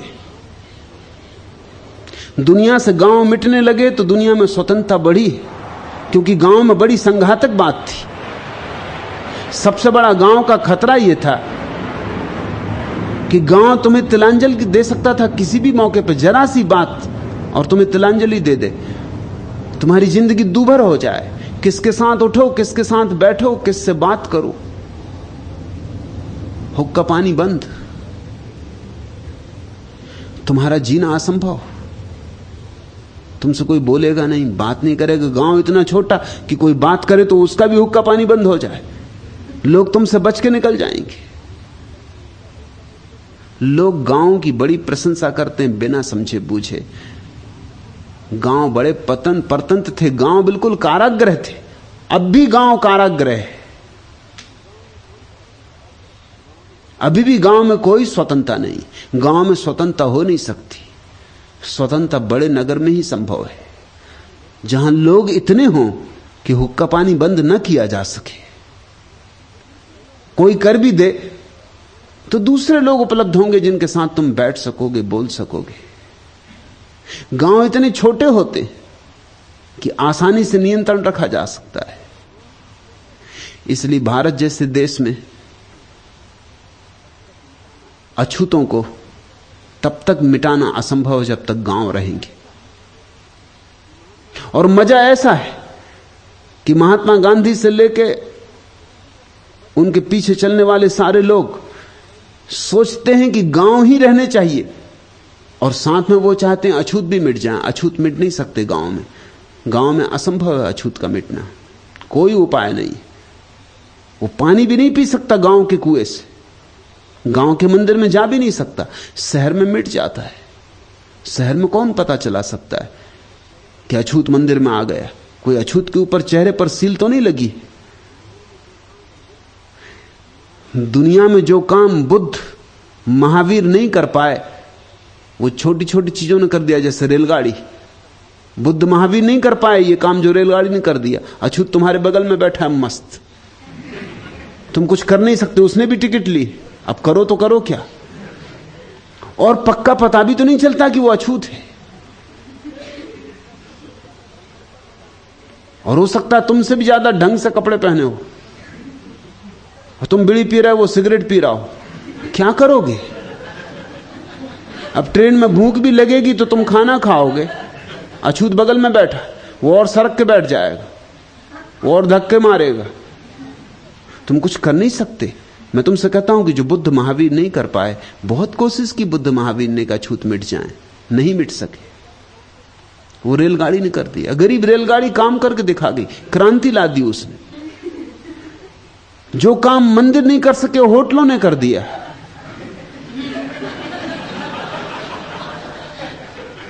जो काम तीर्थ नहीं कर सकते सिनेमागृहों ने कर दिया। जीवन के बड़े अपने ढंग हैं चलने के। शहर मनुष्य को एक तरह की स्वतंत्रता लाए, गांव में तो बड़ी अड़चन है। गांव में तुम्हारा इंच इंच व्यवहार, तुम्हारा इंच इंच चरित्र सबको पता होता है। छोटी जगह उठो बैठो क्या कर रहे हो सबको पता है। प्रत्येक जानता है, तुम्हारी नस नस से वाकिफ है जैसे तुम उनकी नस नस से वाकिफ हो। शहर में बड़ा सुविधा है। तुम किसी स्त्री के प्रेम में पड़ गए, वो रहती दूसरे छोर पे शहर के, तुम्हारे मोहल्ले वालों को पता ही नहीं चलेगी कि तुम किसी स्त्री के प्रेम में पड़ गए। वो यही समझते हो कि रोज सत्संग करने जाते, कि भगत जी हैं बहुत, सुबह सुबह मंदिर के लिए निकल जाते। गांव में यह संभव नहीं था। गांव में स्वतंत्रता संभव नहीं थी। गांव परतंत्र था, भीड़ मालिक थी। व्यक्ति का जन्म हुआ शहरों में, गांव में व्यक्ति होता ही नहीं था, सिर्फ भीड़ होती थी। भीड़ से जो उठता है उसी के भीतर आत्मा का जन्म शुरू होता है। भीड़ में आत्मा पैदा नहीं होती। इसलिए मैं कहता हूं जो हिंदू है वो आत्मवान नहीं, जो मुसलमान है वह आत्मवान नहीं, वो भीड़ का हिस्सा है, भीड़ की राजनीति से दबा है। व्यक्ति बनो, मुक्त हो जाओ कारागृहों से, सारे विशेषण छोड़ दो और तुम पाओगे तुम्हारे भीतर आत्मा जगमगाने लगी, तुम अकेले होने लगे। अकेले होने में कठिनाई तो है ही, लेकिन कठिनाइयों से जो गुजरता है वही निखरता भी है। महिमा धरी महिमा को मैटे, सती का शब्द विचारी। नाना होए जिनी सतगुरु खोज्या, तिन सिर की पोट उतारी। प्यारा वचन है। गोरख कहते हैं महिमा तुम्हारी तभी है जब तुम अपनी महिमा को बिल्कुल मिटा दो। महिमा धरी महिमा को मैटे। तुम्हारे जीवन में महिमा तभी आएगी जब तुम अपने अहंकार को बिल्कुल पहुंच के मिटा दोगे, जब मैं भाव बिल्कुल खो जाएगा। मैं भाव कब खोएगा? जब तू की जरूरत ना रह जाएगी। जब तक तू की जरूरत है मैं भी रहेगा। मैं और तू साथ साथ होते हैं। तुम ये जान के चकित होगे कि मनोवैज्ञानिक कहते हैं कि पहले बच्चे को तू का पता चलता है, फिर मैं का पता चलता है। पहले बच्चा अपने को कैसे देखे, उसे कुछ अपना पता नहीं होता। पहले उसे मां का पता चलता है। देखता है मां कभी करीब आती, दूर जाती, पड़ा पड़ा देखता रहता है झूले में कि जब भूख लगती है रोता हूं तो मां करीब आती, जब निश्चिंत हो जाता हूं मां दूर चली जाती। धीरे धीरे उसे साफ होने लगता है कि मां मुझसे अलग है, मां वह है। जैसे जैसे मां उसे स्पष्ट होने लगती भिन्न, वैसे उसे ये धीरे धीरे छाया की तरह ये भी स्पष्ट होने लगता है कि मैं भी भिन्न। तू का भाव पहले पैदा होता है, फिर मैं का भाव पैदा होता है। और इसी तरह मिटता भी, पहले तू का भाव मिटता है, फिर मैं का भाव मिटता है। जो लोग मैं का भाव पहले मिटाना चाहते उनका कभी नहीं मिटता। इसलिए अहंकार को सीधे मिटाने मत जाओ, तू की निर्भरता छोड़ दो। ऐसे हो जाओ कि तुम्हें किसी की जैसे जरूरत नहीं, जैसे तुम अकेले काफी हो, पर्याप्त, तृप्त, परितुष्ट। बस धीरे धीरे तू गया, उसी के पीछे पीछे मैं चला जाएगा। मैं और तू एक ही सिक्के के दो पहलू हैं। एक तरफ मैं लिखा है, एक तरफ तू। तू को छोड़ना आसान है क्योंकि तू है, अलग है। मैं को छोड़ना कठिन है, और जो तू को छोड़ देता उसका मैं अपने आप छूट जाता है। महिमा धरी महिमा को मैटे, और तब तुम्हारे जीवन में महिमा आती। ये अपूर्व वचन है। जिसने अपने अहंकार को, अपने मैं भाव को, मैं ऊंचा हूं, मैं बड़ा हूं, मैं विशिष्ट हूं, मैं खास हूं, मैं असाधारण हूं, अद्वितीय हूं, ऐसी महिमा के भाव को मिटा डाला, पहुंच डाला, उसके भीतर महिमा प्रकट होती, वह अद्वितीय हो जाता है। तुम सिर्फ मानते हो, अद्वितीय हो नहीं, वह निश्चित हो जाता है। गोरख कहते हैं सत्य की इस बात को जरा विचार करना है। नाना होए जिनी सतगुरु खोजा। और जो इस तरह से मैं से शून्य हो जाता, नाना हो जाता है, छोटे बच्चे की तरह सरल हो जाता है, जिसमें अभी मैं भाव पैदा नहीं हुआ, सतगुरु से खोजते स्वयं आ जाता है। नाना होए जिन सतगुरु खोजा, तिन सिर की पोट उतारी। और स्वभावता छोटे बच्चे के सिर पर पोटली रखी हो तो किसका मन ना हो जाए कि उतार लो। तुम जब नन्हे होकर, छोटे होकर, बालक होकर गुरु के सामने मौजूद होते हो तो ही तुम्हारी पोटली उतारी जा सकती है, तो ही तुम पर करुणा की वर्षा हो सकती है। और पोटली उतर जाए, तुम्हारा बोझ उतर जाए, विचारों का, वासनाओं का, कामनाओं का, तो जड़ कट गई। पात पात को सींचवो, बरी बरी को लौन, रहीमन ऐसी बुद्धि को कहो बरोगो कौन। तुमने देखा गांव में स्त्रियां बरी डालती, तो एक एक बरी पर थोड़ी नून डालना पड़ता है, नमक डालना पड़ता है। बरी बनाने की दाल में ही नमक मिलाना पड़ता है। माली बगीचे में पानी सींचता तो एक एक पत्ते पर थोड़ी सींचता है, जड़ में डालता है। पात पात को सींचवो, बिल्कुल पागलपन होगा अगर कोई माली पत्ते पत्ते को सींचे। बरी बरी को लौन, और एक एक बरी पर अलग अलग नोन डाले कोई, तो पागलपन होगा। रहीमन ऐसी बुद्धि को कहो बरोगो कौन, इसको तो कोई बुद्धिमानी का लक्षण ना कहेगा। माली जड़ को पानी दे देता है, बरी बनाने वाली स्त्री दाल में ही नमक मिला देती। मूल को पकड़ लो, मूल है अहंकार, तुम्हारी सारी भ्रांतियों का। अहंकार को काट दो। गोरख का एक और वचन है, नाथ कहे तुम सुनो रे अबधू, दृढ़ कर राखो चिया, काम क्रोध अहंकार निबारो, तो सबे दिशंतर किया। मत जाओ तीर्थ यात्रा पर, कहीं जाने की कोई जरूरत नहीं। सब दिशाएं, सब दिशांतर हो गए, सब तीर्थ हो गए। एक काम कर लो, काम क्रोध अहंकार निबारो। और अहंकार मूल है, और अहंकार में ही फिर सारे पत्ते लगते हैं। काम के, क्रोध के, लोभ के सारे पत्ते फिर अहंकार में लगते। अहंकार मूल है। ये एक बात निबर जाए, ये एक बात विदा हो जाए मैं की, बस जीवन में क्रांति का क्षण आ गया, महाक्रांति घट गई। तुम अंधेरे से प्रकाश में प्रवेश कर गए।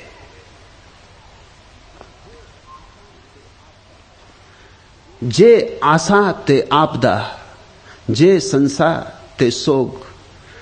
और जो आशाएं रख के जी रहा है, वासनाएं रख के जी रहा है, वो हमेशा आपदाओं में घिरा रहेगा। जितनी तुम्हारी आकांक्षा उतना ही तुम्हारा विषाद, क्योंकि इस जगत में कोई आकांक्षा पूरी नहीं होती। आकांक्षा पूरी हो ही नहीं सकती। आकांक्षा का स्वभाव पूरा होना नहीं है। आकांक्षा दुष्पूर है। ऐसा बुद्ध ने कहा कि तृष्णा दुष्पूर है, ये भर नहीं सकती। एक आदमी एक सूफी फकीर के पास आया और उसने कहा कि मेरी तृष्णा की पूर्ति कैसे हो। उस फकीर ने कहा तू मेरे साथ आ, मैं जरा कुएं पर जा रहा हूं पानी भरने। हाथ लगे, तुझे उपदेश भी हो जाएगा। जहां तक बंद पड़ेगा कहने की जरूरत ना आएगी, तू देख के ही समझ लेगा। जिज्ञासु थोड़ा चकित हुआ कि ये किस तरह का उपदेश है जो कुएं पे दिया जाएगा, और ये आदमी कुछ होश में है कि नहीं। फकीर था भी फक्कर, बड़ा मस्त। उसकी आंखें ऐसी थी जैसे अभी अभी शराब पिया हो, लाल हो रही थी। किसी मस्ती में था। चलता था तो ऐसा जैसे पैर डोलते, जैसे कोई मदमस्त शराबी चलता हो। जिज्ञासु थोड़ा डरने भी लगा, कुएं का मामला, धक्का दे दे, कुछ कर दे, या खुद कूद जाए और हम फंसे। मगर फिर भी उत्सुकता थी कि क्या उत्तर देता। चले चले, जरा दूर खड़े रहेंगे, देख लेंगे। और जो देखा तो और हैरान हुआ कि बिल्कुल पागल है। उसने एक बाल्टी कुएं में डाल ली जिसमें पैंदी थी ही नहीं। खूब बाल्टी को खखोड़े कुएं के भीतर, खूब आवाज करे, पानी में डुबाए। डूबने में तो देर ही ना लगे क्योंकि उसमें पैंदी तो थी ही नहीं। फिर खींचे, लेकिन हाथ कुछ ना आए। बाल्टी ऊपर आ जाए खाली, फिर डाले। 2-3 दफा तो उसने, आदमी ने देखा, उसने कहा भाई तुम होश में हो, हम तुमसे शिक्षा लेने आए थे, ऐसा मालूम पड़ता तुम्हें खुद ही शिक्षा की जरूरत है। तुम ये क्या कर रहे, पागल हो तुम, ये बाल्टी कभी भरेगी। उस फकीर ने को कुछ समझ में आया, ये बाल्टी मैं तेरे लिए इस कुएं में डाल रहा हूं। तृष्णा की बाल्टी में कोई पैंदी नहीं है, तू भरता रहे जिंदगी भर, भरेगी नहीं, कभी किसी की नहीं भरी, पैंदी ही नहीं। मैं भी क्या करूं, तू भी क्या करे। इसलिए विषाद होता है फिर जब बाल्टी तुम इतनी मेहनत से जाओगे, कुएं पे पहुंचे, बामुश्किल तो कुएं पे पहुंच पाए क्योंकि वहां कतार लगी थी, भीड़ भाड़ थी, बामुश्किल तो किसी तरह तुम्हें मौका मिला कि बाल्टी डालो। बाल्टी डाली, भर भी गई, क्योंकि जब तुम नीचे कुएं में झांक के देखोगे तो बाल्टी को भरा पाओगे, पानी में डूबी हुई पाओगे। चित्त उत्फुल्ल हुआ, खींचने लगे, बड़े उत्साह से खींची और हाथ में जब आई खाली के खाली। तुमने कितनी वासनाएं की, कितनी बार लगा कि अब तृप्ति मिली, मगर मिली कभी। कितनी बार लगा कि दूर बाल्टी भरी है कुएं के भीतर, जब तक हाथ में आई खाली हो गई। बार बार ऐसा हुआ, फिर भी तुम जागे नहीं, फिर भी तुम चौंके नहीं। जे आत्मा, जे आशा ते आपदा, जे संसा ते शोक। जो इस तरह आशा में जीता है वो विपत्तियों में पड़ता रहेगा। जे संसाते शोक, और जो संकालु है, जो जीवन में अभी तक श्रद्धा के सूत्र को नहीं पकड़ पाया है, उसके जीवन में दुख ही दुख रहेगा।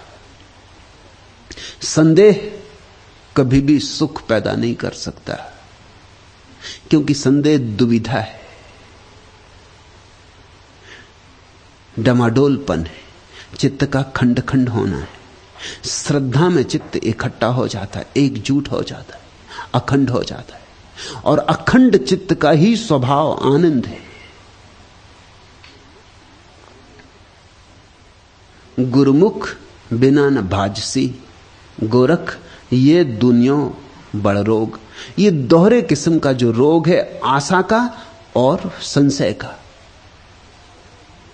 ये हटेगा नहीं जब तक कोई सदगुरु चौंकाए ना, जगाए ना। गुरुमुख बिना न भाजसी, ये भागेगा नहीं।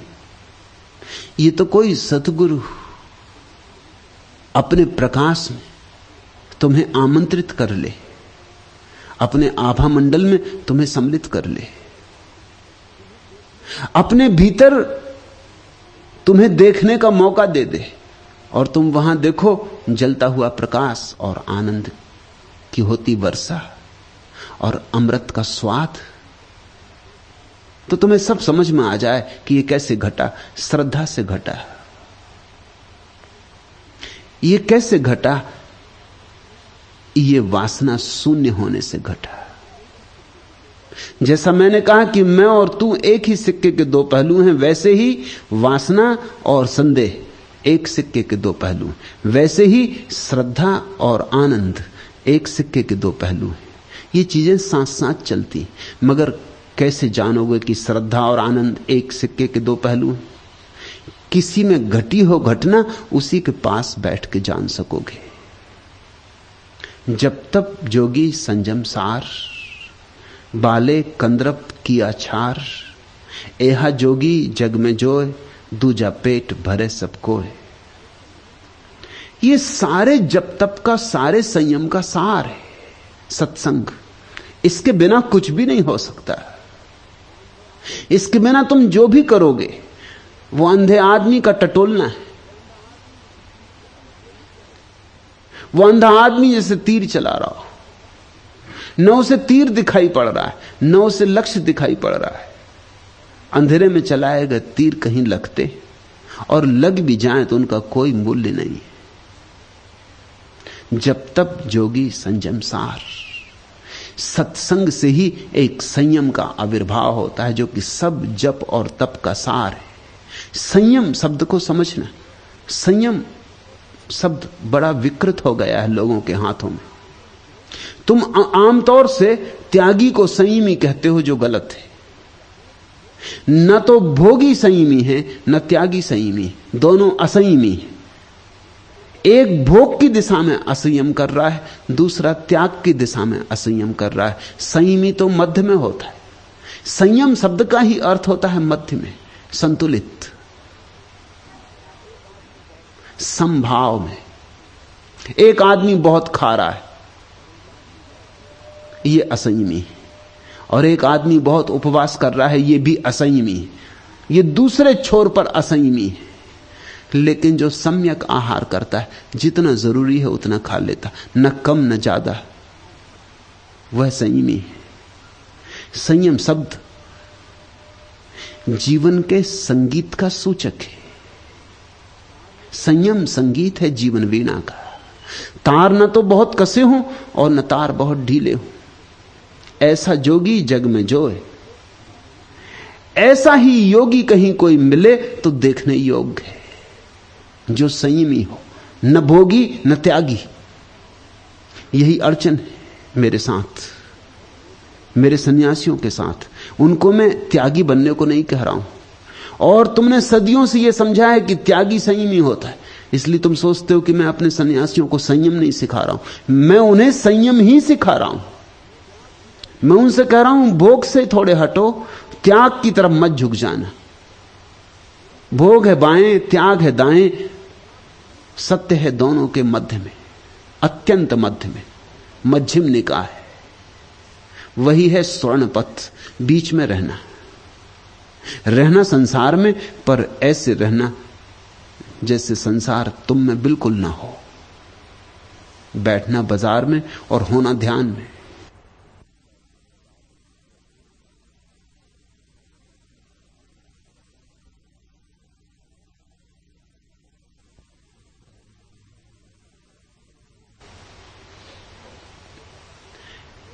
एहा जोगी जग में जो देखना हो कभी देखने योग। अगर जगत में कोई अपूर्व घटना है तो ताजमहल नहीं है, और ना मिस्र के पिरामिड, और न चीन की दीवार है। अगर देखने योग कोई जगत में घटना है तो एक ऐसा व्यक्ति जो मध्य में आ गया है, जो संयम में है, क्योंकि वहां से उठती है एक सुवास, एक नाद जो तुम्हें समझ में आ जाए, जो तुम्हारे नासापुटों में आ जाए, कि तुम्हारे कर्ण को भेद दे, कि तुम्हारे हृदय को छेद दे, तो तुम रूपांतरित होने लगो। तुम्हारे जीवन में एक नई यात्रा शुरू हो। तमसो मां ज्योतिर्गमय, तुम चल पड़ो अंधकार से प्रकाश की ओर। मृत्योर्मा अमृत गमे, तुम मृत्यु से अमृत की ओर चल पड़ो। अस्तोमा सदगमे, तुम असत से सत्य की ओर चल पड़ो। लेकिन यह घटना घटेगी किसी संयम के पास। गुरमुख बिना न भाजसी। एहा जोगी जग में जोए, दूजा पेट भरे सबको है। और बाकी जो योग के नाम से चलता है सारा धंधा, गोरख धंधा,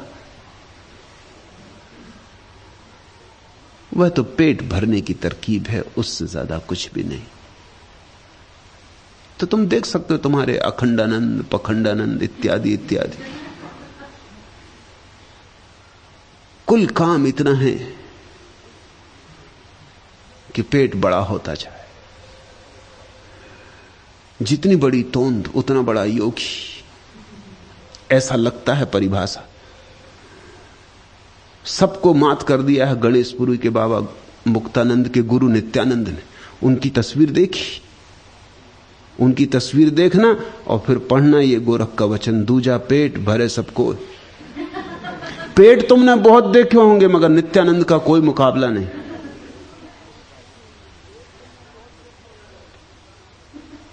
पेट ही पेट है। तस्वीर देखी कि नहीं? नहीं देखी हो तो जरूर देखना।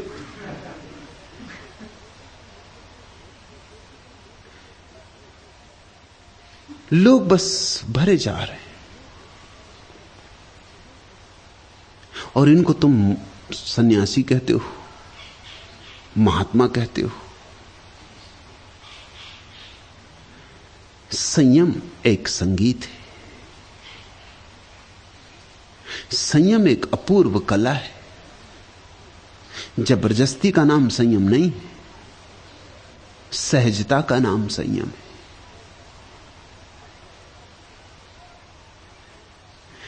कैसे बोलो पंडिता, देव कोने ठाई, निज तत् निहारता अमे तुम्हें नाई। ए पंडितों, ए पढ़े लिखे लोगों, तुम्हें मैं कैसे समझाऊं कि परमात्मा किस जगह है? क्योंकि परमात्मा सब जगह है, वही है और कुछ भी नहीं है। ए पंडितों, तुम्हें मैं कैसे समझाऊं कि परमात्मा कहां है? परमात्मा कहां नहीं है। निज तत् निहारता अमे तुम्हें नाई। एक बात तुमसे कह सकता हूं, अगर तुम अपने को देखो तो तुम वहां न मैं पाओगे न तू पाओगे, और जिस घड़ी न मैं रह जाए न तू रह जाए तो जो रह जाएगा वही परमात्मा है, और कहीं तुम परमात्मा को ना पा सकोगे। गोरख का एक वचन है, दृष्टि अग्रे दृष्टि लुकाईबा, सुरति लुकाईबा कानम, नासिका अग्रे पवन लुकाईबा, तब रह गया पद निर्वाणम। आंख में ज्योति को छिपा लो, देखने की कला को छिपा लो, बाहर मत देखो, बाहर देखने में उलझ गए हो। दृष्टि अग्रे दृष्टि लुकाईबा, छिपा लो आंख में देखने की क्षमता को और कर लो आंख बंद, ताकि देखने की सारी क्षमता भीतर ही संग्रहित हो जाए, ताकि तुम अपने को देख सको। सुरति लुकाईबा कानम, और अब कान से बाहर मत सुनो, अब कान को बाहर से तो मुक्त कर लो और भीतर सुनो। सुरति लुकाईबा कानम, नासिका अग्रे पवन लुकाईबा। बहुत ले चुके बाहर की श्वास, अब उस घड़ी की तलाश करो जब बाहर की श्वास स्थिर हो जाती, शांत हो जाती, आती नहीं जाती नहीं, तब तुम्हें भीतर एक नए प्राण का अनुभव होगा, एक नई श्वास का अनुभव होगा। तब रह गया पद निर्वाणम, फिर कुछ नहीं बचा, फिर पद निर्वाण ही रह गया। वही अनुभव परमात्मा का अनुभव है, वही अनुभव मोक्ष का, वही निर्वाण का। ये नामों के भेद हैं। रह गया पद निर्वाणम, कैसे बोलो पंडिता देव कोनम ठाई। कैसे बताऊं तुम्हें पंडितों, तुम शास्त्रों में खोज रहे हो, पागल हो गए हो, तीर्थों में खोज रहे हो, पागल हो गए हो, मूर्तियों में खोज रहे हो, पागल हो गए हो। परमात्मा ऐसी जगह नहीं मिलेगा। निज तत् निहारता, अपने को निहारो, मैं तुम्हें नहीं। जहां न हम बचेंगे, न तुम, न मैं, न तू, वहां जो शेष रह जाता है वही परमात्मा है। तब रह गया पद निर्वाणम। पसाणची देवली, मूर्ति भी पत्थर की बना ली। पसाणचा देव, मंदिर भी पत्थर का, मूर्ति भी पत्थर की। पसाण पुजिला कैसे फीटला सने। और पत्थर पूछ पूछ के तुम सोच रहे हो तुम्हारे भीतर प्रेम का झरना फूट पड़ेगा। खूब संभाल के रखना इस वचन को हृदय में। इस देश में यह दुर्घटना इतनी साफ घटी है कि इसके लिए प्रमाण देने की जरूरत नहीं। यह देश इतना पाषाण हृदय हो गया, उसका कुल कारण यह पत्थरों की पूजा। पत्थर को पूजोगे पत्थर हो जाओगे। जरा पूजा सोच समझ के करना, क्योंकि जिसे तुम पूजोगे वही तुम्हारा जीवन लक्ष्य हो गया। जिसे तुम पूजोगे वही तुम्हारे लिए दृष्टांत हो गया। जिसे तुम पूजोगे वैसे ही तुम होने लगोगे। जरा सोच के पूजना। पसाणची देवली पसाणचा देव, पसाण पूजिला कैसे फीटेला सने। और तुम्हारे भीतर कैसे प्रार्थना उठे, कैसे प्रेम जगे, कैसे नेह का दिया पैदा हो। पत्थर तुम्हारा देवता है, पत्थर के तुम्हारे मंदिर हैं, तुम भी पत्थर हो गए हो। पत्थर जिसका भगवान है पत्थर हो जाए। इसलिए इस देश में बड़ी चमत्कार की बात तुम्हें दिखाई पड़ेगी। लोग खूब पूजा कर रहे हैं, प्रार्थना कर रहे हैं, और बिल्कुल पत्थर है। न दया है, न करुणा है, न प्रेम है। बिल्कुल दया करुणा प्रेम समाप्त हो गए। किसी को कुछ लेना देना नहीं है। कोई मर रहा हो, कोई जी रहा हो, किसी को प्रयोजन नहीं है। और लोगों ने खूब सिद्धांत खोज लिए कि अपने अपने कर्मों का फल लोग भोग रहे हैं, हम क्या करें। हम तो अभी मंदिर पूजा करने जा रहे हैं। लोग अपने अपने कर्मों का फल भोग रहे हैं। जिसने जैसा किया वैसा भोगेगा, जिसने जैसा बोया वैसा काटेगा। अगर तुम्हारे घर में आग लग गई है तो तुमने कभी लगाई होगी किसी के घर में आग, अब भोगो। कौन बुझाए? तुम भूखे मर रहे हो, मरो। मारा होगा किसी को भूखा पिछले जन्मों में, तब फल भोग रहे हो। ये तरकीबें, ये सिद्धांतों के जाल। और ख्याल रखना, जैसे मकड़ियां जाल फैलाती मक्खियों को पकड़ने के लिए, फिर ऐसा थोड़ी घोषणा करती हैं बैठ के अपने जाल पर कि आओ मक्खियों फंसो, हम तुम्हें खाएंगे। फिर कौन मक्खी फंसेगी? मकड़ी जाल फैला देती है, फिर मक्खियों कहता आओ मक्खियों चाय पियो, नाश्ता करो, कभी कभी आओ, मिलो जुलो, सत्संग हो, दो बातें हो। तब मक्खी फंसेगी। फंस गई कि फंस गई। सिद्धांतों के बड़े मकड़ी जैसे जाल तुम्हारे चारों तरफ फैले हुए, तुम उनमें फंसे तड़फ रहे हो। मकड़ियां तुम्हें चूस रही, यही मकड़ियां तुम्हारे धर्म गुरु बन के बैठ गई हैं, पंडित पुरोहित। ये तुम्हारे लिए जीवन दर्शक हो गए हैं, जीवन दृष्टा हो गए हैं। ये तुम्हें मार्ग चला रहे हैं, ये तुम्हें मार्ग दिखा रहे हैं। जिन्हें कोई मार्ग पता नहीं, जिन्होंने अभी स्वयं, वे आत्मा की बातें कर रहे हैं।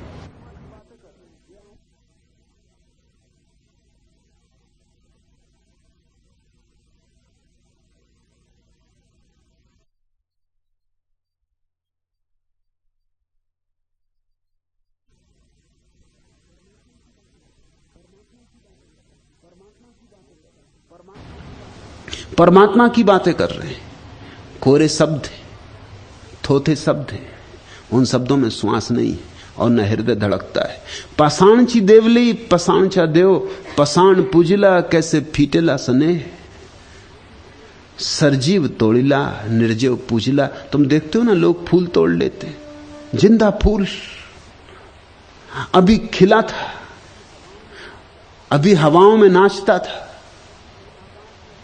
अभी आकाश में अपनी सुरभि बिखेरता था, अभी सूरज की किरणों से गुफ्तगू करता था, अभी कितना मस्त था, कितना मदमस्त था। तोड़ लिया। निकल पड़ते हैं सुबह से लोग फूल तोड़ने। तोड़ लिया, चले मंदिर में चढ़ाने, जिंदा फूल को मार डाला और चढ़ा दिया पत्थर पर। जो चढ़ा था परमात्मा को, उसे छीन लिया परमात्मा से और चढ़ा दिया पत्थर पर। ठीक बात कहते हैं, सरजीव तोड़िला निर्जीव पूजिला। तुम हो कैसे पागल? अपने पत्थरों को लाके फूलों को चढ़ा देते तो ठीक था, मगर फूलों को तो मत तोड़ो। और लोग कहते हैं कि नहीं नहीं, फूलों को हम बहुत प्रेम करते हैं इसलिए तोड़ते। जॉर्ज बर्नार्ड शॉ को किसी ने एक फूल तोड़ के देना चाहा। बगीचे में दोनों घूम रहे थे, मित्र का बगीचा था, उसने फूल बर्नार्ड शॉ को देखा खड़े फूल के पास, भाव विभोर मुग्ध। तोड़ने लगा। बर्नार्ड शॉ ने कहा रुको रुको, तोड़ना मत। उसने कहा कि आपको फूल पसंद नहीं? बर्नार्ड शॉ ने कहा कि बहुत पसंद है, बहुत प्यारा। तो उसने कहा इसलिए मैं तोड़ता हूं। उसने कहा ये तो हद हो गई। अगर कोई बच्चा प्यारा है, उसकी गर्दन तोड़ के क्या गुलदस्ता बनाओगे? अगर फूल प्यारा है तो उसे तोड़ोगे कैसे? उसे तोड़ कैसे पाओगे? तुम कोई बच्चों की गर्दनें काट के गुलदस्ते तो नहीं सजाते कि रख दिया टेबल पे बच्चे की गर्दन कि हमारा बेटा देखो कितना प्यारा। तो फूल क्यों तोड़ते हो? गोरख ठीक कह रहे हैं, सरजीव तोड़िला निर्जीव पूजिला। मैं जबलपुर बहुत वर्षों तक रहा। मैंने एक प्यारा बगीचा लगा रखा था, उसमें बहुत फूल खिलते थे। आने लगे लोग सुबह से फूल तोड़ने, तिलक चंदन मंदिर राम राम राम राम जपते हुए। तो मैंने कहा फूल मत तोड़ना। उन्होंने कहा लेकिन हम तो पूजा के लिए तोड़ रहे हैं। पूजा के लिए तोड़ने में तो सब हकदार हैं। मैंने कहा और किसी काम के लिए तोड़ रहे हो तो दे भी सकता हूं, मगर पूजा के लिए तो नहीं दूंगा। उन्होंने कहा आप बात कैसी करते? मैंने कहा कम से कम पूजा के लिए तो नहीं, क्योंकि पूजा तो वो कर रहे हैं, उनकी पूजा में विघ्न मत डालो। परमात्मा को भी चढ़े। हां, तुम्हें किसी स्त्री से प्रेम हो गया हो और एक फूल भेंट करना हो, भले ले जाओ।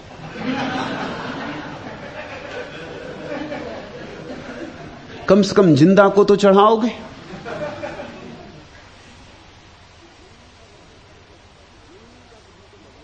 नहीं, उन्होंने कहा कि हम तो भगवती जी के मंदिर में जाते। तुम कोई जिंदा भगवती को चढ़ाओ तो तोड़ सकते हो, मंदिर के लिए नहीं।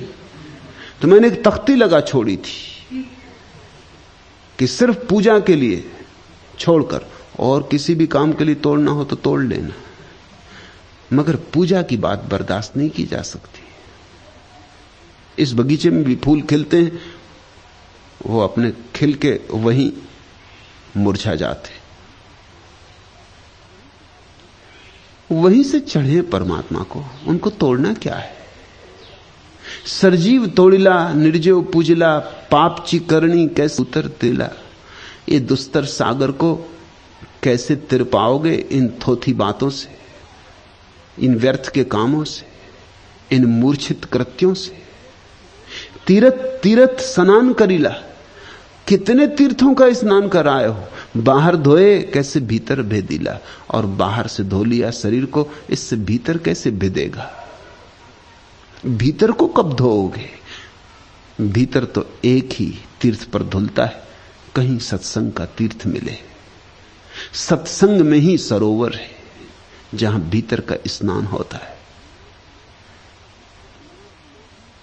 आदिनाथ नाती मच्छिंद्रनाथ पूता, निज तात निहारे। तुम चकित होगे जानकर। कह रहे हैं आदिनाथ भारत के इतिहास में अनूठा पौराणिक नाम है। पौराणिक कहता हूं, ऐतिहासिक नहीं, क्योंकि इतिहास का कुछ भी हिसाब नहीं है। लेकिन आदिनाथ जैसे गंगोत्री है। जैन आदिनाथ को अपना प्रथम तीर्थंकर मानते। ऋषभदेव, आदिनाथ दोनों उन्हीं के नाम है। पहले तीर्थंकर हैं इसलिए आदिनाथ हुआ, शुरुआत जिनसे हुई। जैन परंपरा आदिनाथ से पैदा हुई है। ऋग्वेद में भी आदिनाथ का, ऋषभदेव का बड़े सम्मान से उल्लेख है, अति सम्मान से उल्लेख है। इसलिए हिंदू परंपरा ने भी उन्हें पूरा सम्मान दिया है। महावीर को जरा भी सम्मान नहीं दिया हिंदू परंपरा ने, नाम ही उल्लेख नहीं किया है।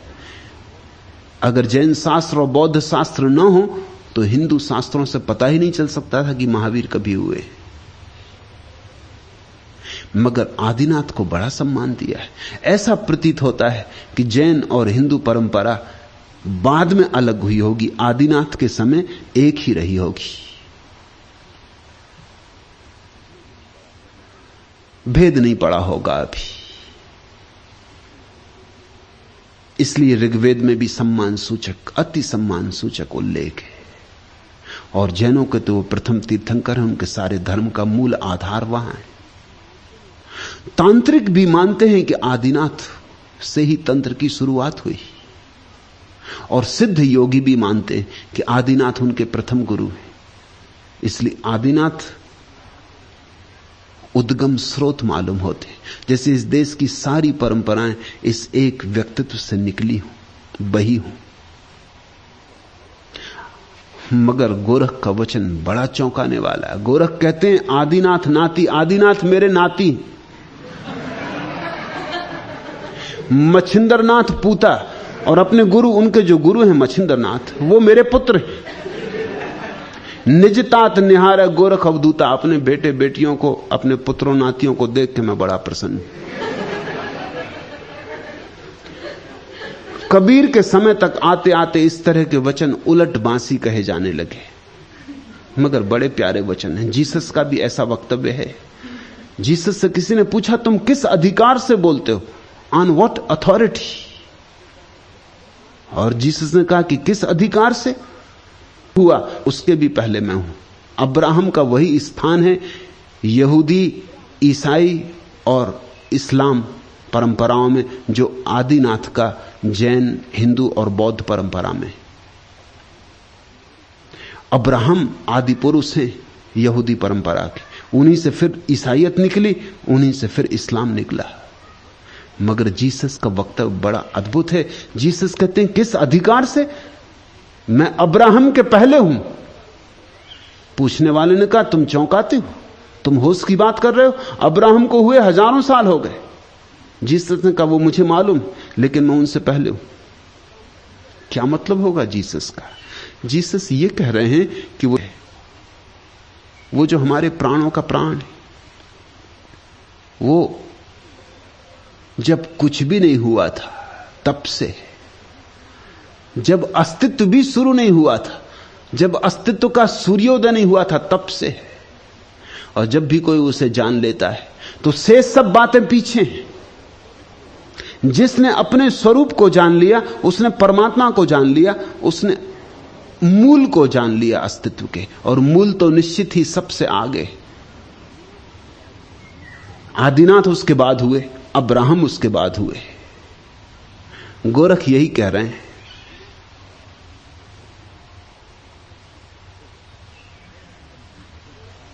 एक प्यारा मजाक। गोरख यही कह रहे हैं कि जब से मैंने अपने को जाना है, तब से मैंने ये जाना कि और सब मेरे पीछे हुआ है। ख्याल रखना, मेरे का मतलब गोरख नहीं है। मेरे का मतलब वही है जो कृष्ण का मतलब है गीता में, सर्वधर्मान परित्यज माम एकम शरणम ब्रज। छोड़ सब धर्म इत्यादि अर्जुन और मेरी शरणा। उस मेरी शरण से अर्थ कृष्ण की शरणा ऐसा नहीं है।